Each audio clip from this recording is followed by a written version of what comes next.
You can start. I'm just grabbing.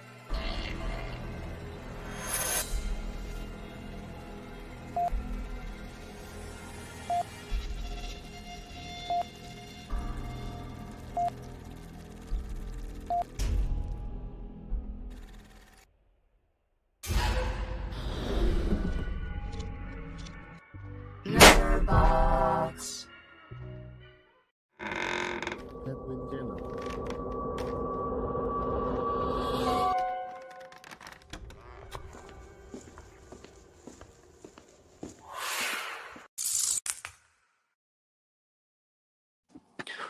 What up? What's going on? Hello, Party everybody. people. Welcome back to another Sunday, and we got a bunch of horror news to cover today. So I'm going to dive into that shortly. So welcome back, everybody. So we have RJ Skorensky joining us. We have King Matthew III. We have CG with us right now. RJ is jumping right into that Twilight topic. So Oh I'm boy. going to go ahead. I'm going to star those for later. So we got Matthew here. We got Oh, boy. CG. We'll have our usual cast of folks jumping in very shortly. So, but how's everybody been this week? Just getting ready Busy, for busy, this busy. Days of the Dead convention out here. Nice. Yeah, so getting ready for that this coming weekend. Excited for that. Catching up with some old buddies and meeting one of my celebrity crushes. Well, two of them again. Alyssa Sutherland from Evil Dead Rise and Jane Levy from Evil Dead 2013. Oh hell God. yeah, buddy. I And missed Dave, Awesome. your girl is going to be here, and I wish I knew sooner. I didn't find out till today Ooh. that she's going to be there. Linda Blair.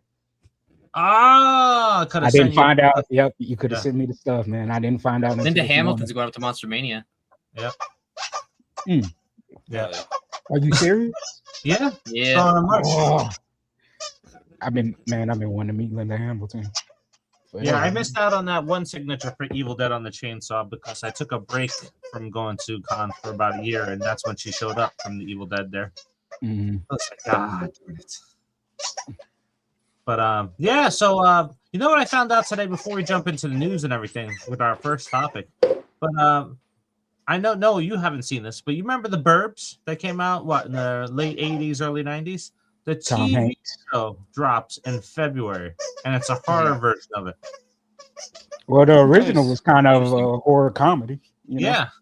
Yeah. So Keke Palmer is the lead in it, so I'm looking forward to it now. Yeah, I am too, man, because I like her. So horror on TV has been doing really good, with the exception of Stranger Things, which we're going to get into very soon. Absolutely. And then also for you, ladies and gentlemen. So we got a special surprise for you guys soon. Just stay tuned. You guys, we'll let you know when you get an exclusive sneak peek of Scream Behind the Mask. That's the official title of the fan film that me and the boys have been working on. And I am telling you, I'm blown away. Everything was awesome. We just need your help once that Indiegogo goes up. So trust me, we need your help to finish this thing. It's going to be amazing. And I know for a fact it's going to blow your socks off. And that's going to be our segue into Scream 7 when we talk about it today. Yep. Alrighty. So, oh, you're hearing a squeaky toy? Yeah, that's Cece. She's over here. She's playing with her toy today. So it's better than her chasing a tennis ball around the house. So I apologize for that. But yep, CG, thank you for the collection. Dan, he called this out last week. I didn't get to post this last week. He mentioned that. Well, CG, we are giving away these guys. Also, it won't be here anymore once for the Indiegogo. So, thank you. I appreciate it. I'm going to have to get on Dave's level and get a bunch of other stuff in here, I'm at the point right now where I've been talking about it for the last week or so that I want to get rid of all of these cabinets and replace them with better cabinets. So, I'm on the fence. If anyone's looking to buy glass cabinets, yeah, I may list them, and that will be my determining factor. Scott Walker's with us. Hey, Scott Walker, how's it going? Yeah, we're gonna get into Scream today, so bring those Matthew Lillard stuff towards the end if you're with us by that time. So.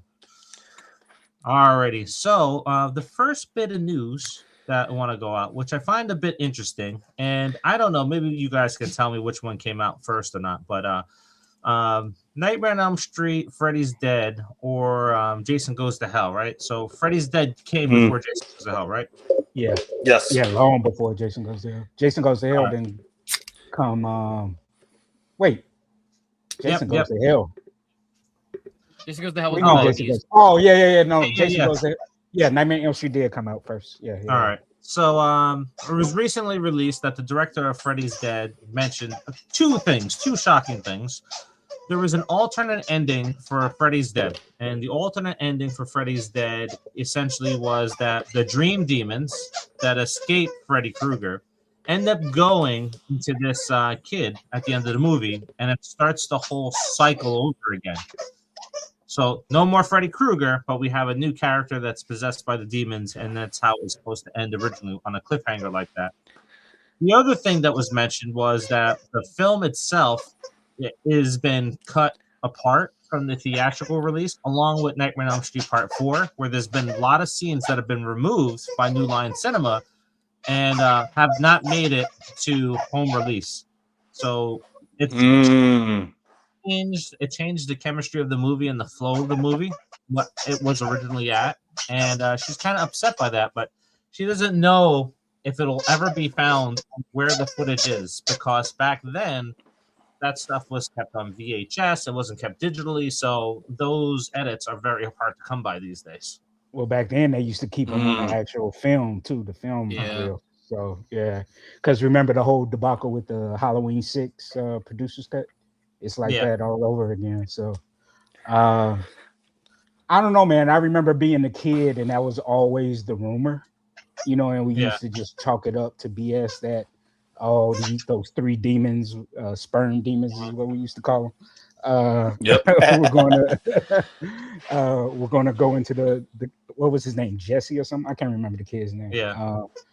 But yeah, and we just chalked it up to BS. So to know that this is actually real is pretty interesting.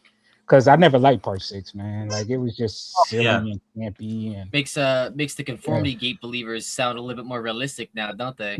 Oh, please. We'll get this is 40 years. This is 40 years. I'm just saying, this is 40 years later, and it's like, oh yeah, by the way, Marcus, you were right. You weren't. It wasn't BS. You were right. 40 years later, come to see. Surprise, surprise. It's that old, right? It's that old. It can't be that old. When did Part 6 come out? It came out in the 80s. No, did it come out in the 80s? Did it come out in 89? Yeah, like late 80s.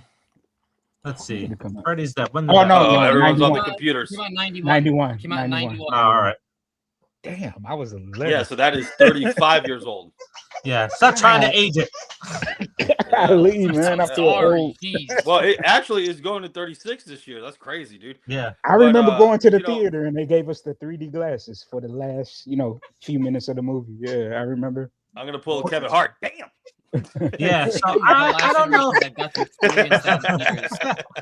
Do you think that saves the movie though with that type of ending, or no? I don't think so. Nah, if they release it with the additional footage, it wouldn't save they can't the find movie. Yeah, it wouldn't save the movie, but I love how a bunch of our theories have been on this podcast plenty of times. Yeah. That in order to continue a series for not it to get stale is to pull a move like that. Doesn't mean it's going to save the movie. It doesn't make the movie good. You know what I mean? But, if you had that ending with an overall fantastic movie, then sure. You know what I mean? Then you could continue to cycle without it making it stale, So that's, I'm so shocked and I'm so surprised how we've seen it and they've tried it, but never came into fruition. Like Halloween, when it was supposed to go into the little girl, right? This one, when it goes into the kid, the only one we haven't seen it in, I don't think, is Friday the 13th. I don't think we've ever seen that. Well, you can say except for I mean, Jason Goes to Hell. Jason Goes to Hell. No, it was supposed to happen to Tommy. Yeah, it was Tommy, supposed to happen wasn't to Tommy. real payoff. Oh, that's right. It was supposed to happen to Tommy, and it didn't. Yes, you're correct. Thank you for correcting me. Yeah. Yeah. No, it wouldn't have made the movie better though. Nah, I don't even was remember just the better. original ending of that. It was just too campy. Yeah. Oh, the original ending was his daughter took him out and she was like, Freddy's dead, and they laugh and it cut to black. That was the original. It was trash. Yeah. It is that is a trash movie. That's one I like. If I'm gonna watch the franchise, I I cringe if I'm gonna watch it. I try to skip over that one. That says a lot because you love that series. Yeah. You know what's funny though? The Ash versus Freddy versus Jason versus Ash comic handled those characters a whole lot better.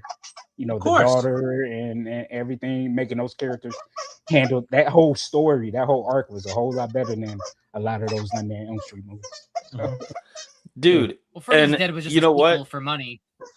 Yeah. Yep. And you know what, man? That's one missed opportunity that they missed out, man. Because if we got a Freddy versus Jason versus Ash, oh Jesus, yeah, you know how much money that thing would make. If that thing came out now and you had Robert Englund come back and you also had what's his breath as Ash, you know what I mean? If you had everybody come back, oh my god, it would make so much money. It doesn't even matter if the movie's bad. That it would make so much money right now, dude. Would you pull the trigger and make it today with them at their age? What happened, Dave? Would you take a chance and make that movie today at their age? I would. Yeah, if I had the money, if I was a studio like, I hate to say Blumhouse because they've been dropping turds lately, but if I was a big horror studio like Blumhouse, A24, Neon, I would throw boatloads of money just to do that one off before they're gone. You know what I mean? Yeah. Just to have a last goodbye and yeah. Yo, Blumhouse, and it's guaranteed money, dude. Yep. You said it. I hate the sidebar, but Blumhouse is in full meltdown again and trying to control the media because just like with the Wolfman, when they released the pictures of what the Wolfman looked like before the Wolfman came out and everybody freaked, the Mummy had its first test screening and James Wan got up and left the theater during the screening of their Mummy film that they just. No way. There's a new Mummy film? There's two new Mummy films coming out. This one has nothing to do with a mummy. It's just a curse. And then there's the actual continuation of the Mummy franchise with Brendan Fraser. Hold on. There's a third one coming out because remember Universal said they're doing the monster universe. So they're talking about all the OGs movies. They're doing the monster universe again? Yeah. Because they said they're actually people were split for Invisible Man. They're actually trying to. Does that mean we're gonna get Johnny Depp?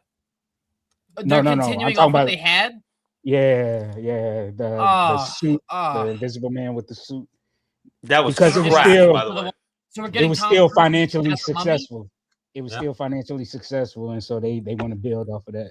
Speaking of, did they not learn from the Tom Cruise mummy about the curse and all that? Like, did you not learn? Like, Jesus, bro, come on.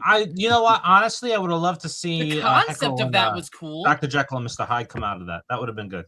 Dude, a great Dr. Jekyll and Mr. Hyde would be a great movie. I would. Well, that was that was the only good thing about Tom Cruise movie was Russell Crowe as Hyde. Yeah.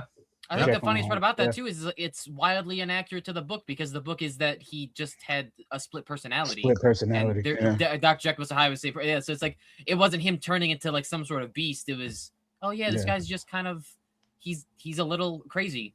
It was more like Moon Knight. Yeah. We'll talk about that bullshit in a little bit. A-Troll joins us. We got a hot take from King Matthew, guys.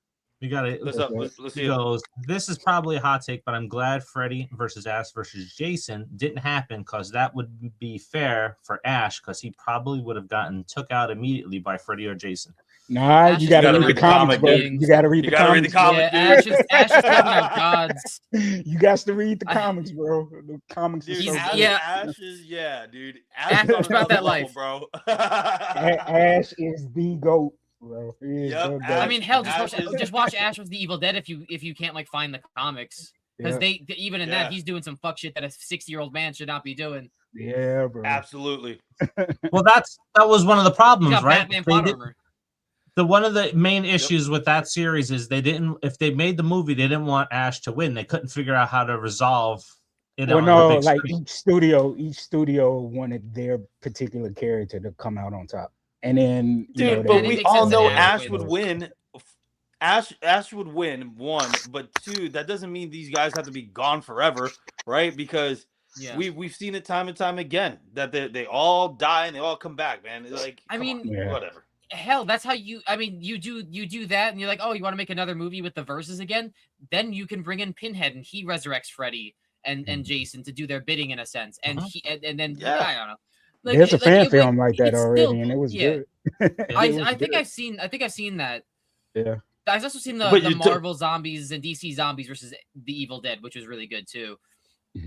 But again, to say that Ash would lose is it is diabolical. The audacity for them to be like, "Oh, Ash needs to lose. Get out of here, bro."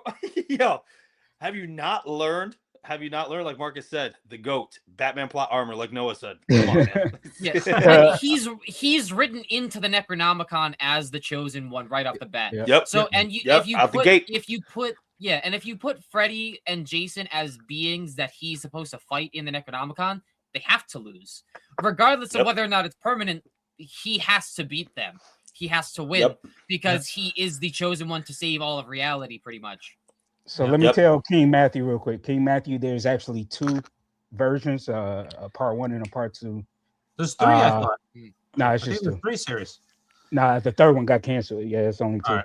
Right. And so it was the original script for Freddy vs. Jason 2. And again, the studios couldn't come to an agreement, so it got turned into a comic. Dude, and the comic is really come on. good, and they bring in characters from all the movies. And it's pretty awesome, man. You'll enjoy reading it. Even expressed that there was going to be a movie that was going to take place in between the first and second one. That he told us about it. That it wasn't going to be. It was going to be about like some nerd fanatic who was looks so good. Jason, Yeah, it does. and found a way to absorb their powers.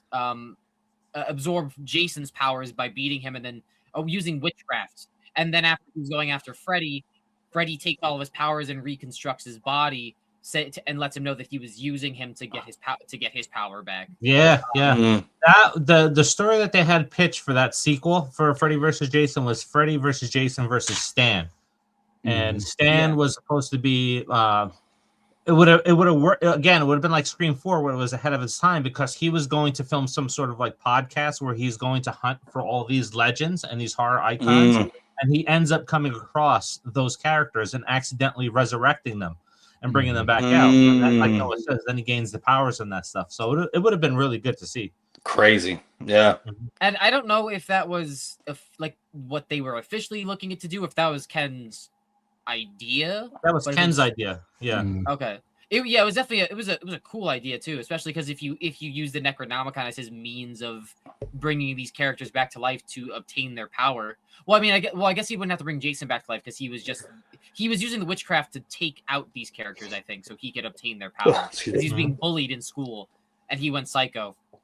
The only thing I will spoil for King Matthew, though, the only thing I hated about the comic was, I love the fact that they, solidified that Jason was a Deadite in it. Freddy resurrected him with the Necronomicon.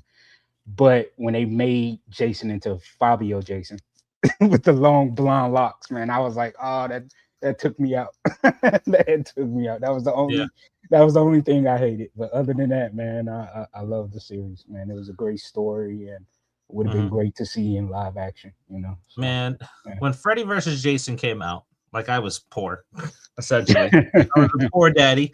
So I had to find means to get that because going to the movies back then was not possible. So, and I remember the opening of that film was just so dark, and it was Freddy at his evil core. It's like, this is what we've been wanting for years, to see Freddy that evil. And that whole since the first dream, that dream sequence in the police station was so creepy and scary. It's like, man, we need to get back to that. But right here, so CG's got say what you want, but Freddy vs. Jason was a good movie for the fans. Yes, I agree.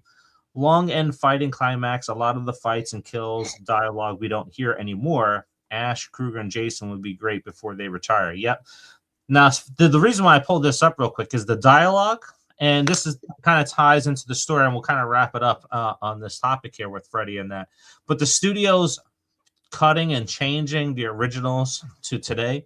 Like we were talking about this before we came on camera, but here with Freddy versus Jason, they've taken out dialogue and replaced it. Like the one scene where it's like, "Oh, I always liked dark meat," when Freddy's looking at the one girl from Destiny. Yeah, and that's gone now. Like that's completely out. So unless you have like the original cut of it, that's the only way you're going to get to see that. But Marcus was saying the studios do this all the time. Yeah, so that's nothing new because I don't know if people remember when Netflix had the rights to FX series like Sons of Anarchy. They kept everything intact from the original footage that aired on FX.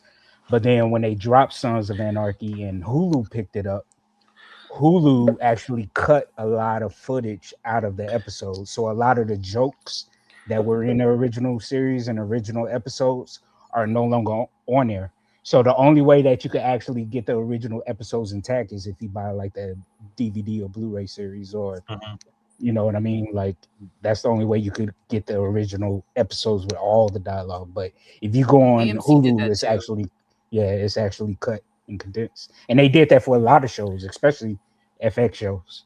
Because you know, FX was like one of the first prime time networks that became raunchy like HBO and Showtime and stuff, like on primetime television. Like FX was the first one back then, you know. But you know, outside of like the cable shows. So yeah. I don't get, like, if you understand that your company is not able to promote or promote the product that you're buying, why are you buying the product and then you're scalping it basically? Is it AMC did the same thing with the Friday the 13th series, the franchise? It's like you have The Walking Dead on this channel and you take out every single kill scene. You don't see Mrs. Voorhees getting decapitated. You don't see Kevin Bacon getting the arrow to the back of the behind. Like, you don't see any of that. It's all gone. And like, I get the nude scenes being cut. They don't do nudity on AMC, so that's fine. But like, The Walking Dead, they gut horses in the first episode. So like, what are you talking about? There's a dead kid in the first one. They do Yeah, on like the AMC first Plus. episode, there's a dead kid, there's a dead girl, like a little child is a zombie. Like, you can't tell me that you cut this shit. Well, they do now because they try to force you to pay subscription for AMC Plus. This was satellite. The Walking Dead was still on air. Yeah. And then you know, we did talk about this, and it was just a little bit, but you have to hit a certain criteria, like Mark was saying too, in order to be even nominated for an Oscar or an Emmy. Yeah. Right. And which is crazy. Yeah, which is crazy to me. You have to have identity politics and gender and sexuality, the whole nine. And I was just like, why can't we just make movies anymore, man? You know what I mean? Like, let's just make the movies. If the movie's good and the performances are good, then that's what we should be awarding. We shouldn't be awarding, oh, well, this has all the inclusivity stuff. Let's put them for award. Oh, this movie doesn't have that, so they don't even qualify. I think that's silly, in my opinion. Well, yeah. So I will play devil's advocate on this, right? For us, our little group and our community, right? We don't see any of that. Like, we don't see the color. We don't see all. Everybody is seen as an equal, right? Even like when we have chats on Facebook and on YouTube, it's like, hey, everybody respects everybody's horror opinion. Like, nobody gets on anybody's ass about, oh, well, you didn't like this, then you're not a true horror fan. Everybody respects everybody's opinion. So for us, we're just going to make a movie. We want to have fun doing it, and we don't want to worry about all these little things. But unfortunately, there's people like Harvey Weinstein and those assholes that are out there that don't care that, and they just kind of, unfortunately, they whitewash a lot of that stuff out. So you have to put it. It's one of those things, Danny. You're in corporate America, right? You have to put a rule in place for everybody because there are people that are going to take advantage of it. So it just impacts. I mean, I get it, but then you have to ask yourself, when is enough? You know what I mean? Like, sometimes it's just too much. So let's just say all the best actors that I had, right, are Latino like me. All of a sudden, you know, it's like, oh, well, they don't have anybody else. So, right. And it's just like, well, it wasn't intentional. It says open casting. You can see it right here. Right. And then I wouldn't be nominated because, oh, he doesn't have all the check marks. That to me is silly. You know what I mean? Is that, oh, I can't get the best performers because I have to follow this rule. Is silly, you know. But I get what you're saying, Dave. I totally, you know, it's like Gods of Egypt, man. It's not one Egyptian. It's an it's an overcorrection in a less oppressive time, right? Like, because the movie industry went from, you know, doing blackface and horribly discriminating and making jokes about all of these minority groups for decades. Like, even like you could say from the 90s and early 2000s, watch certain movies that make certain jokes. But nowadays, it's with race, religion, sexuality. they're trying to correct it, and it's becoming an overcorrection to the point where you're substituting storytelling for individuality, and it sucks because you shouldn't have to do that. You shouldn't have to substitute it. You should be like, oh yeah, this character's gay, but that's not. Give the Willem Dafoe description. He's like, he's into music, he's gay, he's a bunch of things. It's wonderful. Like, it doesn't have to be a big thing. If it's meant for the story, I can understand that.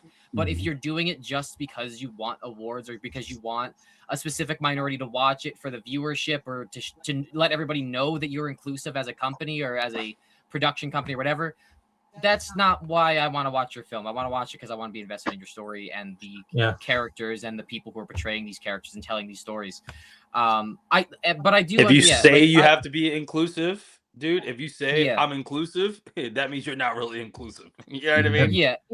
If it guides the story, right? Like there are certain films I'll watch that are like super raunchy, but like it's not necessary, so I hate it. All right, but there's jokes that have there's movies jokes that are super raunchy that I really love those movies because if it plays a part in the film and it contributes to the film overall, I'm going to enjoy that aspect of the film. Doesn't matter what it is, and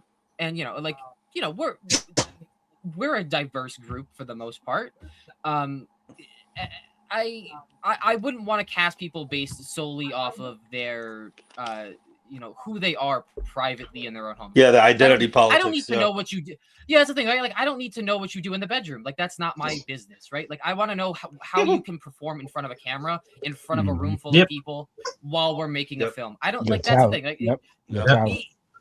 it's not my business, right? Like it's let's focus on making a film. Let's so for example, like so the short story that I wrote that we're working on and we passed some additional information over recently didn't have I didn't write it with people in mind, character wise and color wise, but like after working on the movie with Noah and Marcus, Mirror, we got to work with Amara Green. It's like, dude, I don't care whatever it is, man. I gotta work with her again because she is fantastic. Absolutely. She is fantastic. Absolutely. And anytime, but you see, that's based on performance, though. That's what I'm talking about. On the individual and the performance. You know what I mean? That's what I'm talking about, baby. Yeah. You know?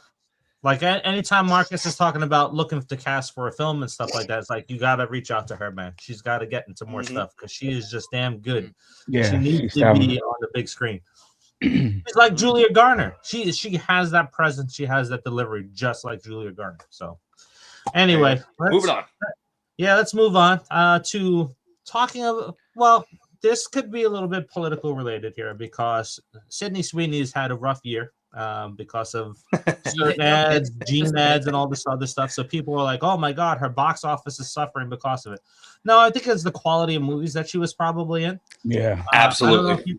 I don't know if you guys got to see Housemaid. Housemaid was surprisingly very good, but it got greenlit for a sequel. And this came out against Avatar. It came out against Avatar. It's done well in the box office, so it's getting a sequel.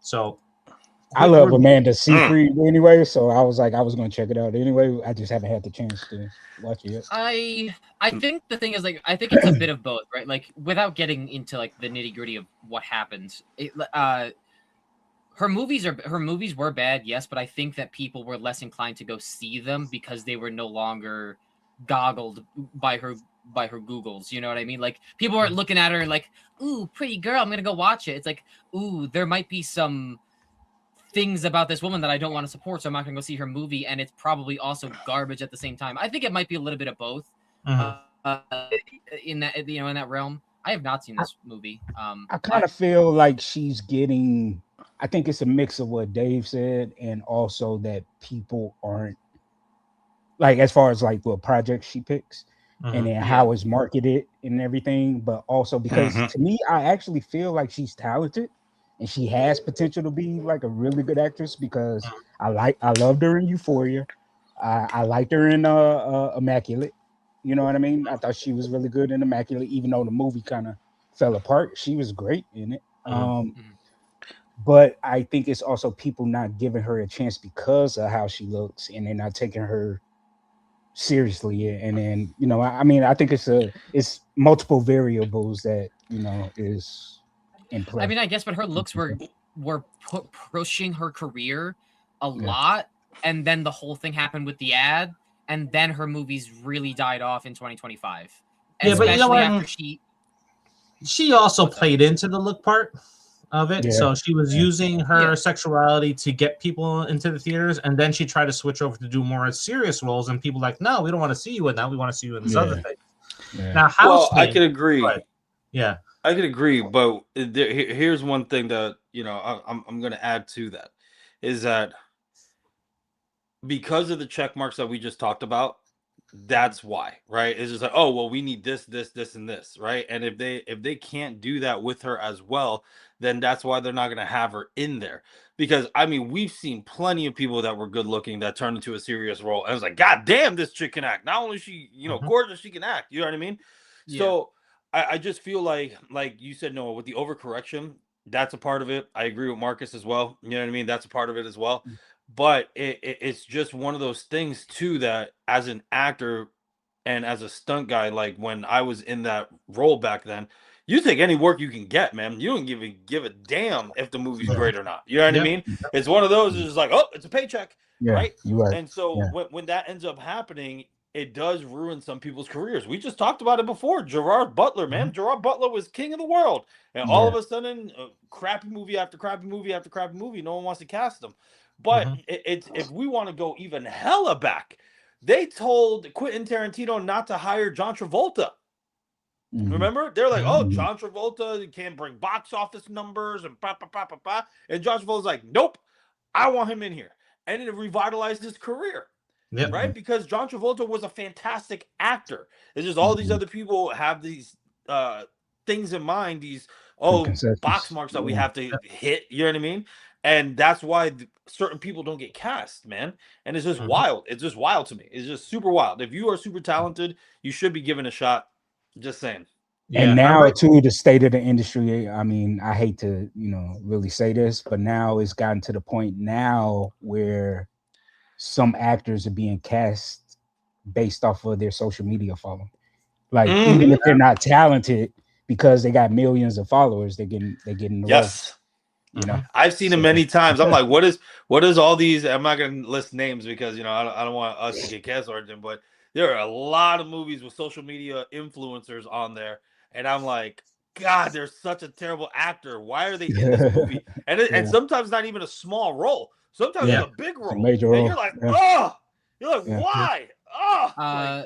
This is all going to tailor nicely into our final topic today. Some of the stuff that I do also want to say that Welcome to Derry had a social media influencer in that show in a semi-big role. Who? He was a soldier that got shot by his best friend. I can't remember his name. He got shot in front of the Puerto Rican son. dude. Yes, the Puerto Rican dude? He was big on Vine, and then when Vine died, he switched to YouTube and Instagram. But he's a good actor. No, he was a good actor. No, I'm saying that's the difference. There's King Bat too, he's been pretty decent. He was in The Walking Dead, actually. Oh yeah, King Bach is good though. He was in The Babysitter. He's good too. I would say there are definitely some good social media actors. He's definitely not a great he's not a great performance actor, but he's a good actor. Yeah, you definitely throw him in there for some semi small roles. Yeah. So I will say this to close out Housemaid. They have the potential for a franchise if it's done right. They definitely have a potential the way they ended the movie off. The one thing I'll go and see it. Like, I'm sold. You make a sequel, I'm sold. I'm going to go see it. Not just because I'm curious, but the first one was that good. Amanda Seyfried is not going to be in the second one. And she killed it in this movie. She killed it. She's a great actress, but she really killed it in this movie. Yeah. She played the psychosis part perfectly in it. Like, to the point like where there were scenes where her makeup was just like all messed up in certain spots, and that was like fitting the persona of the character. But the way Housemaid was filmed, it was filmed from 3 different character angles. Not that it rewinded it back and told the story again, but it gave you the 3 different perspectives separately, and it just all wrapped up nicely. So I'm very curious to see. Unlike Weapons. Oh man, CJ just gave me the comment of the day. Indie one. Yeah, I was gonna mention that. Indie one, yes. We should. When Danny said we should give awards for good performances, I was gonna say like the dog from Good Boy. Yeah, there you go. The fucking dogs are beating people now. People. Hey, that come dog, on, man. Can I No, be so seriously, for real? that performance from that dog, man, made you feel like I- it wasn't like watching a animal. Yeah. It was like you really felt like you understood what he was feeling in Of those course, moments. that's Man. great. Like, We grew up That's watching great. Now Courage. You let's don't hire have some to explain actors to that us. are just like that, bro. Let's Yeah. hire some actors finally, bro. I can't even listen. If I was up for an award of any kind and I lost to a duck, he's a good. What can I say? He's a good Yeah. boy. He's a good boy. He deserves the win. How could you say I no? get it. Let's see if he has a career now that comes off of it. We're gonna see I fucking him on hope so. Disney. I mean- The whole TV show based off of him. Airbud is getting rebooted, people. Could you imagine? All right, so a favorite topic of Noah and Lucas's has been the Twilight series. Hey, it's mine too, man. It's my favorite toxic franchise. Why? Because I love to rip it apart, man. I love to rip it apart. That's Why? So It's so I crazy.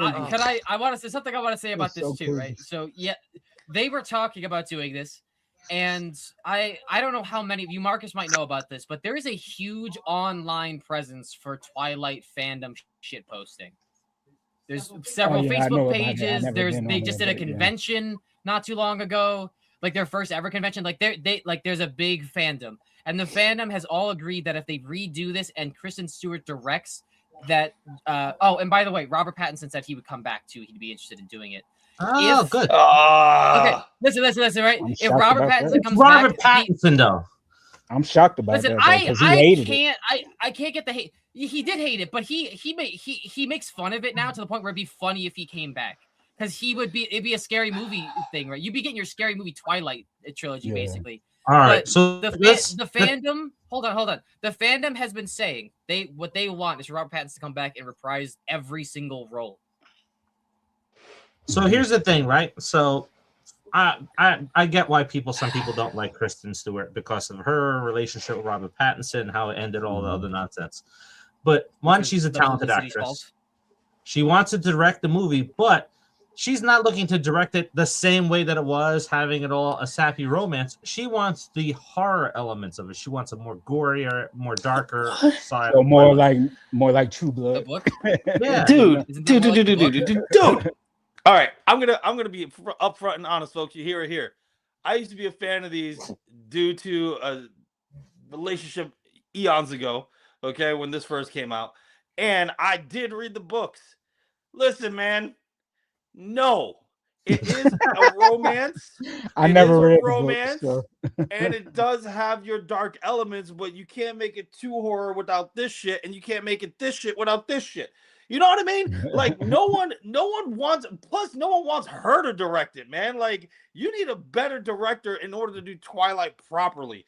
You know, and when the rumor came out about the last book, which is the fourth book, when it was supposed to come out, when it came out, it was supposed to be from Edward's perspective, and they were supposed to do the movie from his perspective, right? And all the behind the scenes of him and his life and yada yada. Cool, man.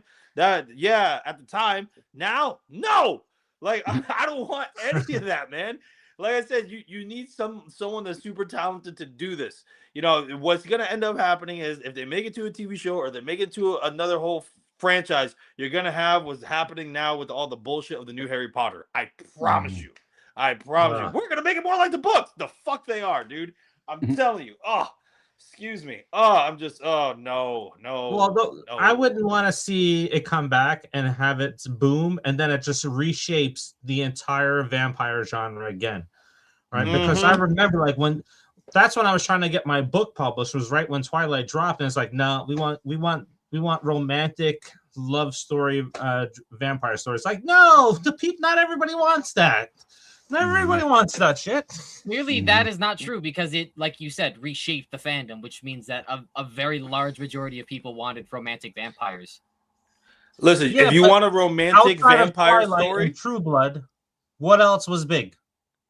I got you right here. What's big now? What's big now that could work? Again, it has both those elements. What's big now? They can have both those elements if they have a really good director doing it. Okay, is how they did Netflix's Castlevania. That was hella dope. That was hella dope. If you get a really good that show was director to traumatic. show the blood, the carnage, but it also was about a love story. No, spoiler for no one that watched it. They killed Dracula's wife. And Dracula's like, I'm giving you guys 1 year. 1 year. I'm giving you guys 1 year before I come back, and I'm going to murder you all. And he does. And it's fantastic. And it's an awesome, amazing story about relationships, the whole nine, but a lot of horror and gore in it, man. It's dope, man. Yeah. That, I'm telling you, you need a good balance. Marcus, Interview with the Vampire, AMC's 10 years Interview with the before, though, Vampire. dude. Huh? Interview with the Vampire was before. No, I'm talking Twilight. about the current one. I'm talking about the current show. The series but right still, now. it's not as popular. People aren't going out saying, "Hey, go watch Interview with the Vampire." There was Yeah. Twilight.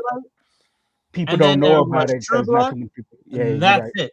Yeah. That is it. Nothing else. Nothing else. Romantic vampire. Maybe Vampire Diaries. Because that was big for a time. But Vampire Vampire Jason, Diaries. if you want to think about it, there's Vampire Jason. If you want to think about it, because warm bodies, while not technically, it's zombies, not vampires. It is the same. Concept that had it like that's influence. You can't say it's not. It destroyed the vampire genre for like 10 years. Like I'm not just getting out of it now. I'm not gonna disagree with that. But I've never seen Kristen Stewart direct. I don't know if she has ever directed. So I'm not going to say that she can't do it. I think that Kristen Stewart's a great actress. I don't think that she was at fault for her breakup with Robert Pattinson. That was the publicity issue. That was a publicity issue. With people Bro, she was getting banged out by the director of whatchamacallit in the car. Well, like men don't fucking do that shit too. Who cares? It's their personal life. Oh no! People were infidelity, committed infidelity, and now they are both the closest people you'll ever meet. I don't know. I think that people should stay out of their business. I think that's. I mean, no, I agree, but I mean the fact that it went down and also, the way it went down. Where did that even come? Where did that even come from? I've never seen that article. I know that they got overwhelmed in their relationship because of the public eye. I don't remember hearing about the when affair. she was filming Snow White. Yeah, when she was filming Snow White, the director of that, they were knocking boots in the car on set or whatever, and somebody caught it and filmed it, and it got out to his wife, and then it got out publicly. Yeah. Dude, all I'm saying is the only vampire movie I want to see is another Blade with Wesley Snipes.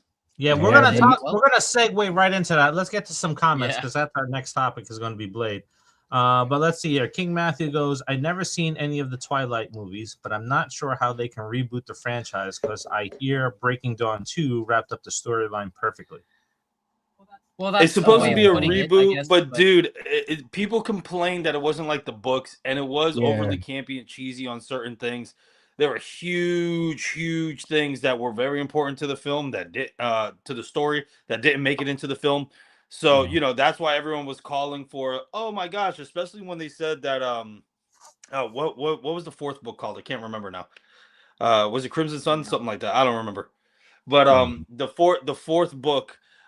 From Edward's perspective, they wanted that to happen because they were like, oh, maybe we'll get more of the important stuff, from this book. And I'm like, dude, you didn't realize from the last couple of movies that they didn't do it. And I mean, all of the books are thick, dude.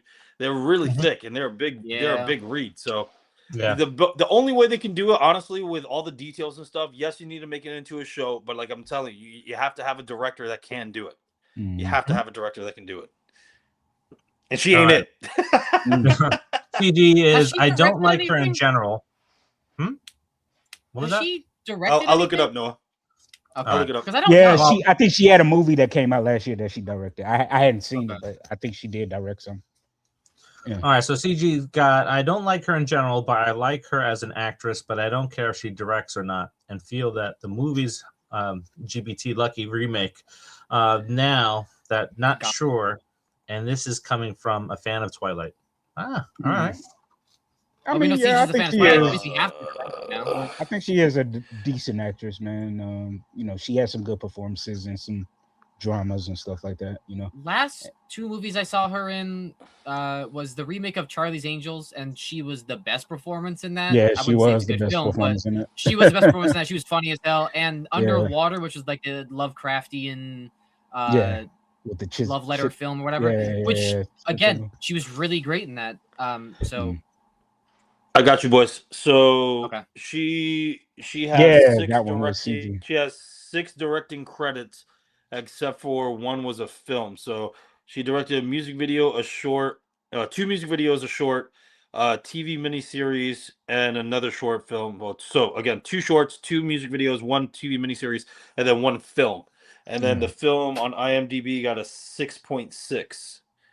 So which isn't bad. Yeah. Like, but yeah, she did do that movie with the bodybuilding girl from Ant-Man, and she's in Marvel and she's in Star Wars. Yeah, that was actually pretty good. That movie was actually pretty good though. She was good in it. Yeah. I'm with Scott here. I would love to see another Count Dracula film, which we're getting one this year. We are getting a Dracula film this year. So with what's his name from Get Out, right? Yep. The dude that played the brother. Yeah, I like him. He's an underrated actor, man. That dude is good. You know what I want? If we're gonna get a Dracula movie, why not just go a step further and do a biographical film about Vlad the Impaler? The whole fucking reason we have Dracula lore, and also finding out that he's actually like he is kind of a menace, but not in the way you think he is. Like I think the reason why is because Vlad's actual history and stuff has been so conflicted. Like nobody knows the truth behind the story. It's like now it's like borderline myth of who he was. So I think nobody is like willing to have the balls to like really do the research. Dracula 93. The one thing that has remained consistent is the head on pikes. That is a thing that he did. I mean, he rode into battle with head on pikes sometimes. Listen, all I know is Helsing, one of my favorite movies for monsters, man. That's all I have to say. Really? I hated Van Helsing. I hated them. Oh, I love Helsing, dude. I'm saying, what about Buffy, Buffy the Vampire Slayer? Wait, are you saying Helsing with Hugh Jackman? Yeah, I hated that movie, Van Helsing. Yeah. It's a bad movie, but I love it. I would say it's a bad movie, but I love it. The best thing of that movie was, of course, The Brides and Frankenstein. Yeah, they were. Kate Beckinsale, man. Frankenstein over here. Kate Beckinsale, right there. Hey, she was gorgeous, but her accent was so bad. If we're talking about performances, the best performance is probably the guy who played Dracula. Oh no, he was a good vampire. No, it wasn't. He was good. Terrible. He was Frankenstein's monster. Everything else in the film. Frankenstein's monster. Really? The friar. If you don't unlock these chains, then I'm not gonna help you. Yeah, what a great line. Can we talk Blade now, folks? yes. Let's talk about Blade. Let's talk about Blade. So that's what Melissa says. Then she could direct a Blade reboot. Oh no! But let's go ahead. Let's talk about Blade. So the rumor is Blade is officially done and being replaced by the Midnight Suns. No one knows who the Midnight Suns are. Oh my gosh! Yeah, unless you read the comic run, you wouldn't know. Oscar Isaac said he's out as Moon Knight, and he's been having issues with Disney. We don't have a Ghost Rider still. Unless you're bringing back Nicolas Cage, which I mean, he probably do it. They're supposed to.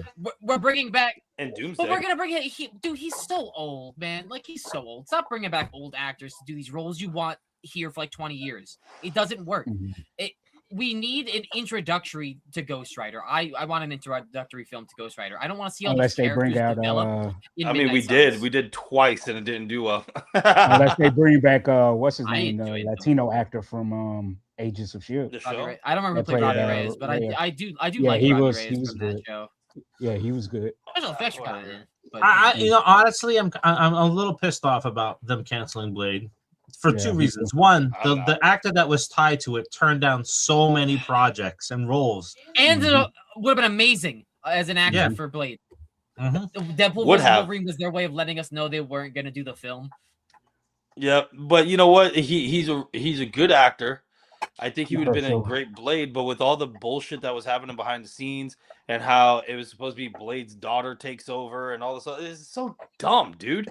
It's just like, leave it alone, give us another Blade, and that's it. You know what I mean? Why do we have to? They were trying to follow that successful comic book with her. That's what they were trying to do. But The last I heard Dude, anything a lot about of the these comics scripts- that they say were successful, they're not really successful, man. They don't, Yeah. you know what I mean? Like a lot of these comic books, dude, American Chavez did not sell well. So why do we do Multiverse of Madness, right? Yeah. Same thing with What's Her Breath, the three chicks, Monica Rambeau and the Marvels. the other one. The Marvels, Marvel. yeah, like Kamala Khan. they didn't No, sell no, well no, no. either. You know what I mean? Like, oh yeah. you know, it's just like Guardians of the Galaxy didn't sell well. Captain America didn't sell well. You can't. They're trying to trap lightning in a bottle by taking these B-rated comic book characters Not and even make being them into something. C-rated. Some of them are Yeah, No, some C-rated. of them- Kamala are Khan's a C and B-rated D. character. She's an Inhuman that survived the wave of Inhumans being tanked, so she's still a It doesn't- B-rated character. Yeah, So but CG brought up a again, good it point. doesn't matter. CG brought up a good point. So a lot of wardrobe that was used in centers for the background characters, extras and stuff, was originally for the Blaze story. They were going to tell Blaze's origin. Being No born- way. Yeah, it was. They were going to That's tell his funny. story being born in the 30s in London at a brothel and all that. And so the movie fell through. So they took that wardrobe and they used it in centers. Well, it worked for Sinners, I tell you that. We should also point out that yes, they're using B characters now too. The Avengers, minus the exception of Captain America, like the characters on that team that they chose were not at that current junction A characters in the comic. Captain America was an A. Captain America was not I sell said well despite. Yeah, well, yeah, but he's still like he's their founding character because of the World War. It doesn't matter. It's not an A character. But still, Yeah. okay. Then that just further proves my point that you don't need A characters to sell comic books. You need comic movies. You need good movies. Those movies weren't good. You need good movies and good. Yes, you're correct. No, you need good movies and good actors to portray it because America dude, Chavez is definitely Chris- like a D character. I'm sorry, like that. You're giving C too much credit. Like that's a D character. That's Yeah, another reason why I have to tell. No one knows who dude, that again, is. But again, like I said, when you had Chris Evans blew it out of the water, Robert Yeah. Downey Jr. blew it out of the water. Like you have to have actors to blow these roles out of the water in order for them to even mean something. You know what I mean? Because if you have, let's say if you have a shitty Spider-Man, you'd be like, oh, it's a shitty Spider-Man, but it's still going to make money because it's Spider-Man. You know what I mean? That's how you know it's an A-listed character. Yeah, Batman and But- Robin. That's an S character. Oh, yeah. I think. Oh, yeah. Yeah. Yeah.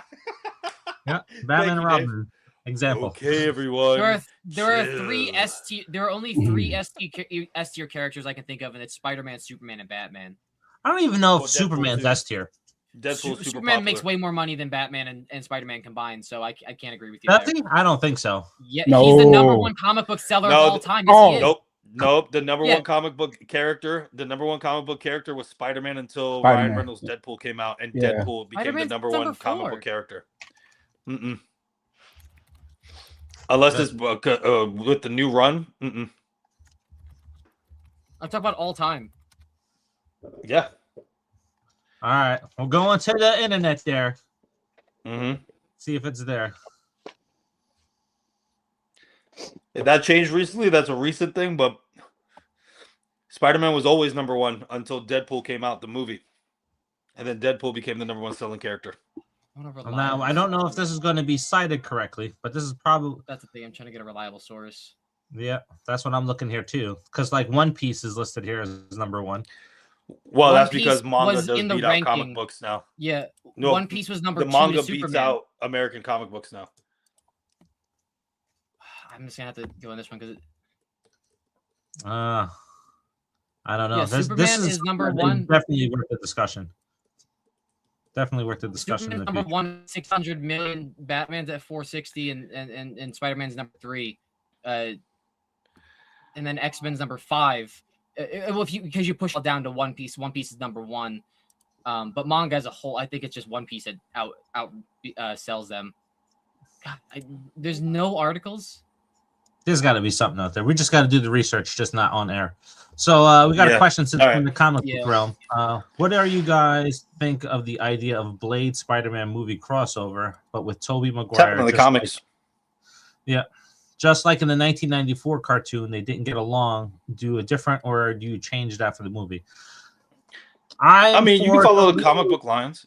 Yeah, I'm you for know? Toby and Wesley being on screen together. Maybe that's where you do it. Absolutely. Yeah. I actually I like- prefer Garfield and Wesley because of their quick wit. You know what I mean? Yeah. I think they would pair Yeah, well. absolutely. I mean, they could write the quick wit with Toby too, but he's already established that he's the more serious of the group. But a couple of comic books that I like, the crossovers and even cartoons and stuff like that. Hulk versus Wolverine. Another comic book that I loved that I had was Ghost Rider versus Wolverine. That shit was dope. That was dope. That was a dope comic. Yeah. You know what I mean? I would love that. Or I would say instead of I know some people are split on this one. Predator versus Wolverine. Dude, I enjoyed that comic a lot. I actually prefer Batman vs. Predator. Both the first two runs.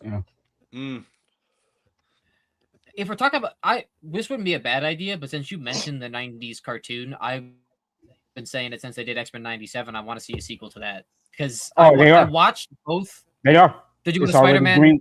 Yeah, it's already greenlit. Because I think it comes out this year or next year. No, he's talking about the crossover, Marcus. No. He's talking about continuation, like I'm talking about I'm talking about continuing the cartoon. Yeah, because when they did '97, I was like, hold on, DeMayo's not doing it anymore.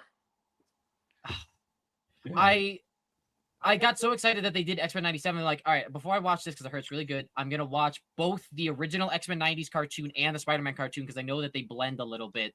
And I just wanted to watch them. And watching them both, I was like, X-Men original one is not as great. And I wouldn't say it holds up as well. But the 90s Spider-Man one, I'm going back to rewatch that again because it's amazing. Incredible. But we got lucky. Like, it's the weaker of the three. Like, you have Batman, the animated series, king of all time. Incredible. Nothing is at the top of that. And then you have Spider-Man, and then you have the X-Men. Like, those three at the same time are hitting at the same time. It was just a great time to watch cartoons back then. Well, you also have to think about Superman the animated series was, and then Justice League eventually. That's what I was gonna say. Superman by himself, even the animated series didn't do that well compared to the big three that we're talking about. But once the Justice League hit, not even Justice League, when Justice League really popped off was Justice League Unlimited. When that version came out, oh my god, nothing could hold a candle to that at that time. In that era, nothing could hold a candle to that. Yeah, the reason why I mentioned Superman, because especially when they started bringing Batman from the animated series in and they started doing the world's finest. Yes, that crossover. Woo! Yeah. That was great, man. That was great to be a kid watching it back then. Yeah. So I would love to see this movie crossover, but I also want to see the continuation of the cliffhanger we got from the animated series too. Like he's still trying to find the maximum carnage. Like that's 1 or 2 seasons right there. Yeah. And MJ, he's gotta find MJ. Yeah, he has to find MJ. The Madam Web arc. Yeah. Dude. But before we transition into the next thing, fun fact, Morbius was supposed to be in the end of Blade 1 with Wesley Snipes. In the second movie, if it got greenlit, it was supposed to be Wesley Snipes versus Morbius. That would have been dope. Yeah, wasn't it was the a different character supposed to show up? Like, wasn't Spider-Man supposed to show up in X-Men? No, the after credit scene was Morbius. Yeah. The after credit scene in Blade was Morbius. Yeah. No, I know. I think there's a different I think Hugh Jackman's supposed to show up in Spider-Man, Tobey Maguire's Spider-Man at one point as well. And allegedly, they're gonna do that in Doomsday. Allegedly, Doomsday or another crossover or something. It's supposed to be all three. It's supposed to be Tobey, Ryan Reynolds, and Hugh Jackman. It's supposed to be those three. If that happens, oh boy. Oh no. Well, now I just saw on Facebook. You can't believe a lot of stuff, but they're saying now Wesley is supposed to come back in Doomsday now for sure. That's what they're saying. I would love that. Yeah, dude, you got me hooked. You got me hooked when you see fucking Cyclops taking off the visor and comic accurate Sentinels finally. You see the big ass boots behind him. I'm so excited. Somebody's like, "Yeah, that's Galactus." No, it isn't. No, that's a Sentinel. All right, so we got Vladimir Pacheco. Scream 7 will be part 1 and Scream 8 will be part 2. Oh, you're gonna like Scott Walker. So, a couple of things. We didn't talk about this, but at the start of the year, they went ahead and they teased something over on the Scream Twitter page. Hopefully, I won't get dinged for this one because it's really short. But we got this. Look at that. I'm pausing it right there so we can read this list. Call Build up old upper body friends strength. more. Pay them a visit, right? Make new friends. Schedule more hangouts. Do more Sure. cardio. Build upper body strength. That's Sharpen your hilarious. knife every night. Always That's be a behind the prepared. mask reference right there. Yeah, Now I'm sorry, yeah, man. it I'll is. be like, That is a behind the mask reference right there. dude, Of it's Leslie all about Vernon, getting not that Scream Behind the cardio. Mask. It's all about getting that cardio up, bro, because you got to outrun Ghostface, man. Yep. Yep. But call old friends. So there it is again, just like they were doing with Scream 6. The hints from Mhm. Matthew Lillard are all there again before it. So I'm And then thinking they this didn't is give it to us I in think 6. it's a red herring, man. I think it's a red I herring. do too, man. You know what? The more and more I read shit like this and stuff, it's gonna be Sydney's daughter, dude. I'm telling you. They're gonna follow Yeah. that formula, bro. Just like Scream 3 is gonna be a family member and is gonna. I'm telling you, bro. I'm telling you. Watch. I thought we all collectively agreed that our ideas and conspiracies and theories about what could happen are just theories, and they're gonna. And the real thing is they're just gonna give garbage like usual. Or Yeah. I'm sorry, since the past few years. Yeah. Yeah. When I see that, because like if I think back to the Scream 6 promotion, we're following the same pattern what we were doing with Scream 6. Only in Scream 6, they were putting all the Matthew Lillard and Stu Macher stuff in the posters. Remember, there was the subway poster where all the Ghostface were train stops, and all of them were listed one color except for Stu Macher. He was listed a different color. And then you have the hint in the Broadway for New York. There was signs pointing to him being alive. So everything has always pointed to him being alive post Scream 5 during the promotional materials. And then when you get there, it's like, no. Maybe that's one of the things that killed the last film, too, is like people went in expecting that, and that just made the film a lot worse. Yeah. Yeah. But they also released this in this past week here. They released this image. It's like, oh, brand new still from Ghostface. I'm looking at it, it's like, they just took a freeze frame from the freaking trailer.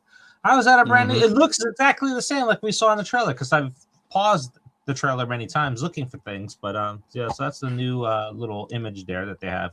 You almost got us. You tried. Yep. So you got to be quicker than that. Yep.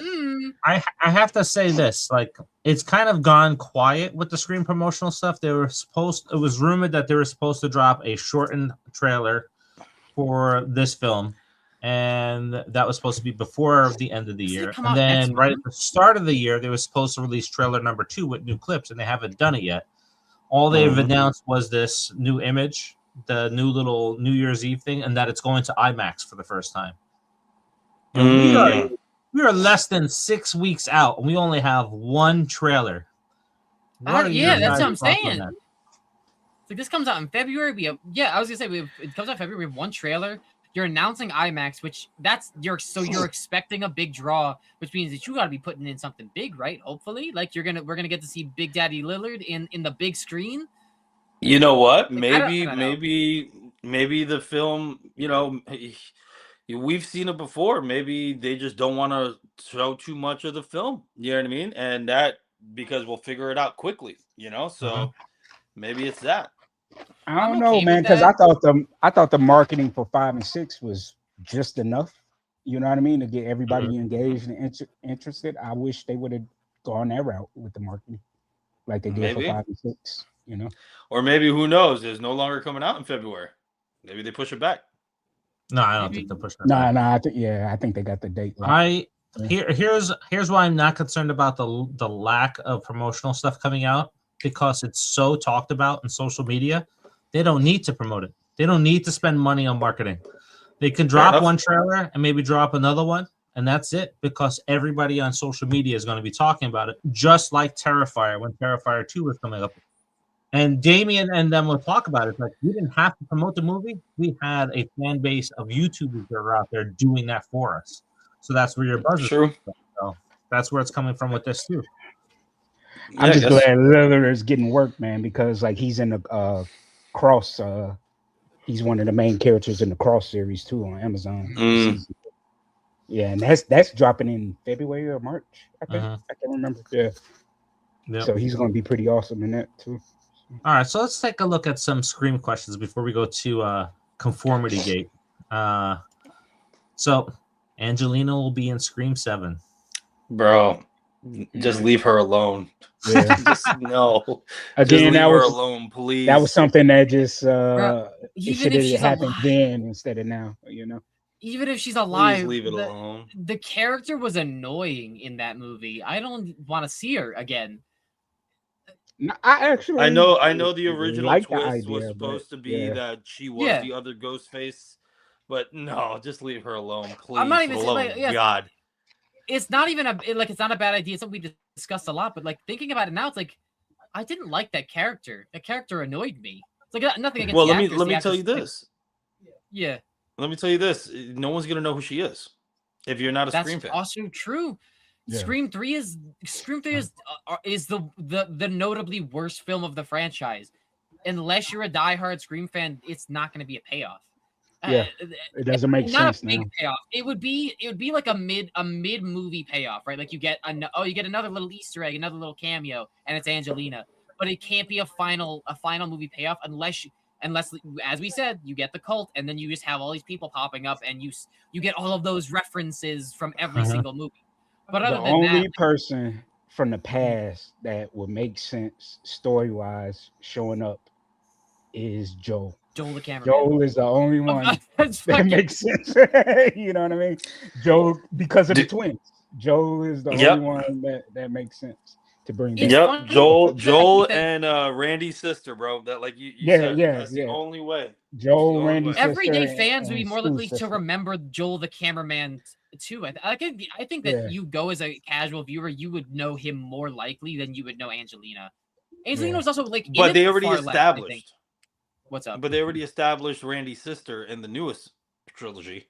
Mhm. So if you see like even a picture of them two, oh, who's that? Oh, that was my ex-husband or whatever, right? Mhm. And it's just like, or that's her current husband still. And you have that established. It's like, oh, he used to be a cameraman for Gale Weathers, Oh shit. And Right? I should say in his recent like IMDb pictures, I believe his name is Dwayne Martin, the guy who plays Joel the cameraman. He is a little bit on the stockier side now. Like he's older. He's got he's got that kind of like older weight. So we have all noticed that there is a stockier, not like a like a big guy, but like like a slightly heavier individual under the Ghostface mask. Maybe. Or they just did it again, boys. Incorrect stunt actor. Years at it again. Man, this is really going to tie well into our final conversation when we're talking about like plot holes and poor writing and how it makes people think all these things. Yeah. Scott, I have not been able to find this image. Mark, because I think you may have talked about seeing it. So what do you guys think about the set photo of Matthew Lillard in the Ghostface costume of Scream 7? Do you think it's real? Do you think it's legit? Do you think it's a sign that Stu's alive? So I never seen the photo. I tried searching for it, but I did always say there is a shot of Ghostface leaving the coffee store, the coffee shop that Sydney works at or owns or whatever, and he looks taller and stockier, like Lillard's build. You know. Yeah. Okay. I said maybe that's like the second time we actually see Lillard in the Ghostface, outfit, since the first movie. Yeah. Yep. I know there is an AI generated shot There's of one. Matthew Lillard in the robe, because I use that occasionally for videos and stuff like that, where I pull from that. I think that was created by Hello Sydney. They did like an AI generated image of him in the outfit. And they also did Roman holding the mask and his current age too. So that may be the one that's out there. I find this very interesting. So we didn't even touch on this. So King Matthew is saying, crazy enough, the cast other than Matthew Lillard hasn't even talked about Scream 7. Usually by now they would be talking about it. That is true. He is the most vocal about it.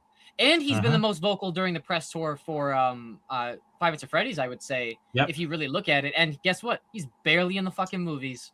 He was in the movie less than the first one.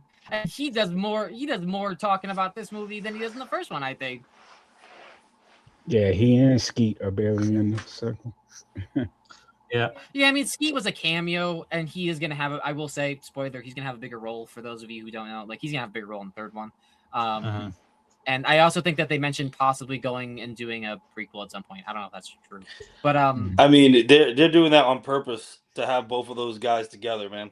You know what I mean? yeah. Well, They're doing so that the on third absolute video purpose. game is about William Afton in the Springtrap costume as Springtrap, but he's undead because the third game takes place in a haunted attraction, and we see in the end they take the Springtrap costume. Oh, it smells. You know, they hint at it's because he comes back to life, start taking people out. So we're gonna get a zombie. We're gonna get a zombie Matthew Lillard too, because I think in the movie, I think we're gonna get game his jaw's partially hanging off. I think a good chunk of it's going to be a prequel story too. Mm. Melissa says, "I think we'll see longer run." Yeah, I think we'll see Jill again before we see Angelina. I think that's very likely too. Listen, I would prefer that. Me too. Listen, I would prefer that because Yeah. what there you go. There's the next that question. She didn't really die. Yep. Yeah, if she really didn't die, and she comes back, holy shit. And, yeah, because I'd be know, like, how the hell did she survive getting shot, sent him ass? But again, I will welcome her back, like, you know, with open arms. Yeah, man. But again, they were in a hospital. Hospital, so you know, they saved her. Exactly. Yeah. There is a survival rate for getting shot in the chest, and she's in the hospital. No, you're right. Like I said, I wouldn't be mad at it if she showed up. Listen, I would actually, I would enjoy it. I'm not gonna lie to you. Me I too. would really enjoy that. I'd be like, it would also make "Oh, more sense shit." too. It would make more sense because that's the movie where you got a very divided fan base on whether it's ahead of its time, which is not a great movie overall or whatever. Yeah. But that Emma Roberts is a bigger draw as an actress. So I mean, you hear her coming back, or you see her coming back. It's like, holy shit! You see that in articles after the movie comes out, more people are going to want to come see it. Oh yeah. But we watched many years ago. We watched like these like superhero shows, or like these people are like they survive things that they shouldn't have survived. And one person ended up surviving a 9-inch serrated blade going into their head, coming from here down. He survived, and then years later, he gets his master's. Like, this dude not only got stabbed in the head, but he's more intelligent than me because of it. So, like, I, whenever someone says, "Oh, that's unrealistic," fuck you. No, and you know what? It's true. It's true that you have your rarity one-offs and stuff like that. Yeah. But I mean, with the whole Matthew Lillard buzz, I would hope they don't. If he does come back, like we've mentioned many times in this podcast, I would hope they don't just ruin his story. You know what I mean? Yeah. And you know, and now the way that things are going, it seems like it. But to have Jill come back would be absolutely that would be the one twist that would probably break the internet. Like, you know, because everyone's expecting Matthew Lillard, but if it's Jill instead, that would break the internet. That would totally break the internet. This is going to be the most spoiled too, I think, a little bit. movie in the franchise. It is going to be the most spoiled movie in the franchise. Like, you have to get out and see it the first night, or you have to avoid social media, because if you're a Scream fan and that's going to pop up on your feed because of your algorithm, this is going to drop and it's going to be everywhere. And it also makes sense too. It makes sense too from Scream 3, like I said, the whole family thing. She comes back, but then it makes sense of why she wants to kill Sydney and the daughters. And I don't know if this is going to play into it too, but there's no announcement of the Scream 7 popcorn bucket. Oh, for Scream 6, the bucket went on sale 6 weeks ahead of the movie. We're at that mark. We don't even know what the bucket looks like or what the cups look like, because it's potentially tied to a spoiler, I bet. Yep. That's what I'm telling you. I think they're not dropping another trailer because it's all spoilery stuff. You know what I mean? So the bulky Ghostface that we see, conspiracy part of your brain. Yeah, I mean the bulky Ghostface that we see could be anybody, but you know, or like I said, another incorrect stunt actor hire, right? And then you go ahead and again, the second Ghostface is Jill. I mean, you know, what an amazing thing. Yep. All right, let's see what else we got here comments wise. We got Scott Walker. Remember in Scream 1 when Stu said to Sydney, "I always had a thing for you," said, "and now she has a husband. Do you think that Stu will get jealous and kill Sydney's husband out of jealousy?" Good point. I think it was more on. He tried to kill him. Yeah, I think it was more on the whole you know, I don't mean to be this guy, but I think it's more on the whole that he just wanted a banger. You know what I mean? I don't Yeah, think it was yeah, it wasn't definitely. I don't nothing think it's. romantic. Yeah, it was nothing romantic. Yeah. Yep. You know where this plays better with? Randy. That's Mhm. where that would have played Yeah. Oh out. my God, bro! Mhm. Listen, if Randy didn't die and it's Randy, I don't know how to feel about that, bro. I do not know how to feel Did For they about show being that. in his the friend body? zone. Yeah, for Yep. being in the. Oh yeah, they showed his Yeah, body. I know, Yeah, but he was. I don't know how I would feel about that, dude. Like Yeah. if it was really Randy that somehow he survived Mrs. Loomis's, stabs and stuff like that, I do not know, man. I don't know. Somehow Randy has For returned. real. Yeah. I don't Let me know, tell man. you. So, like, I get the most praise on a series that I did, and I'm gonna go find the thumbnails real quick to show you guys. Oh no, I can't. It's on my other computer. I forgot. I switched computers.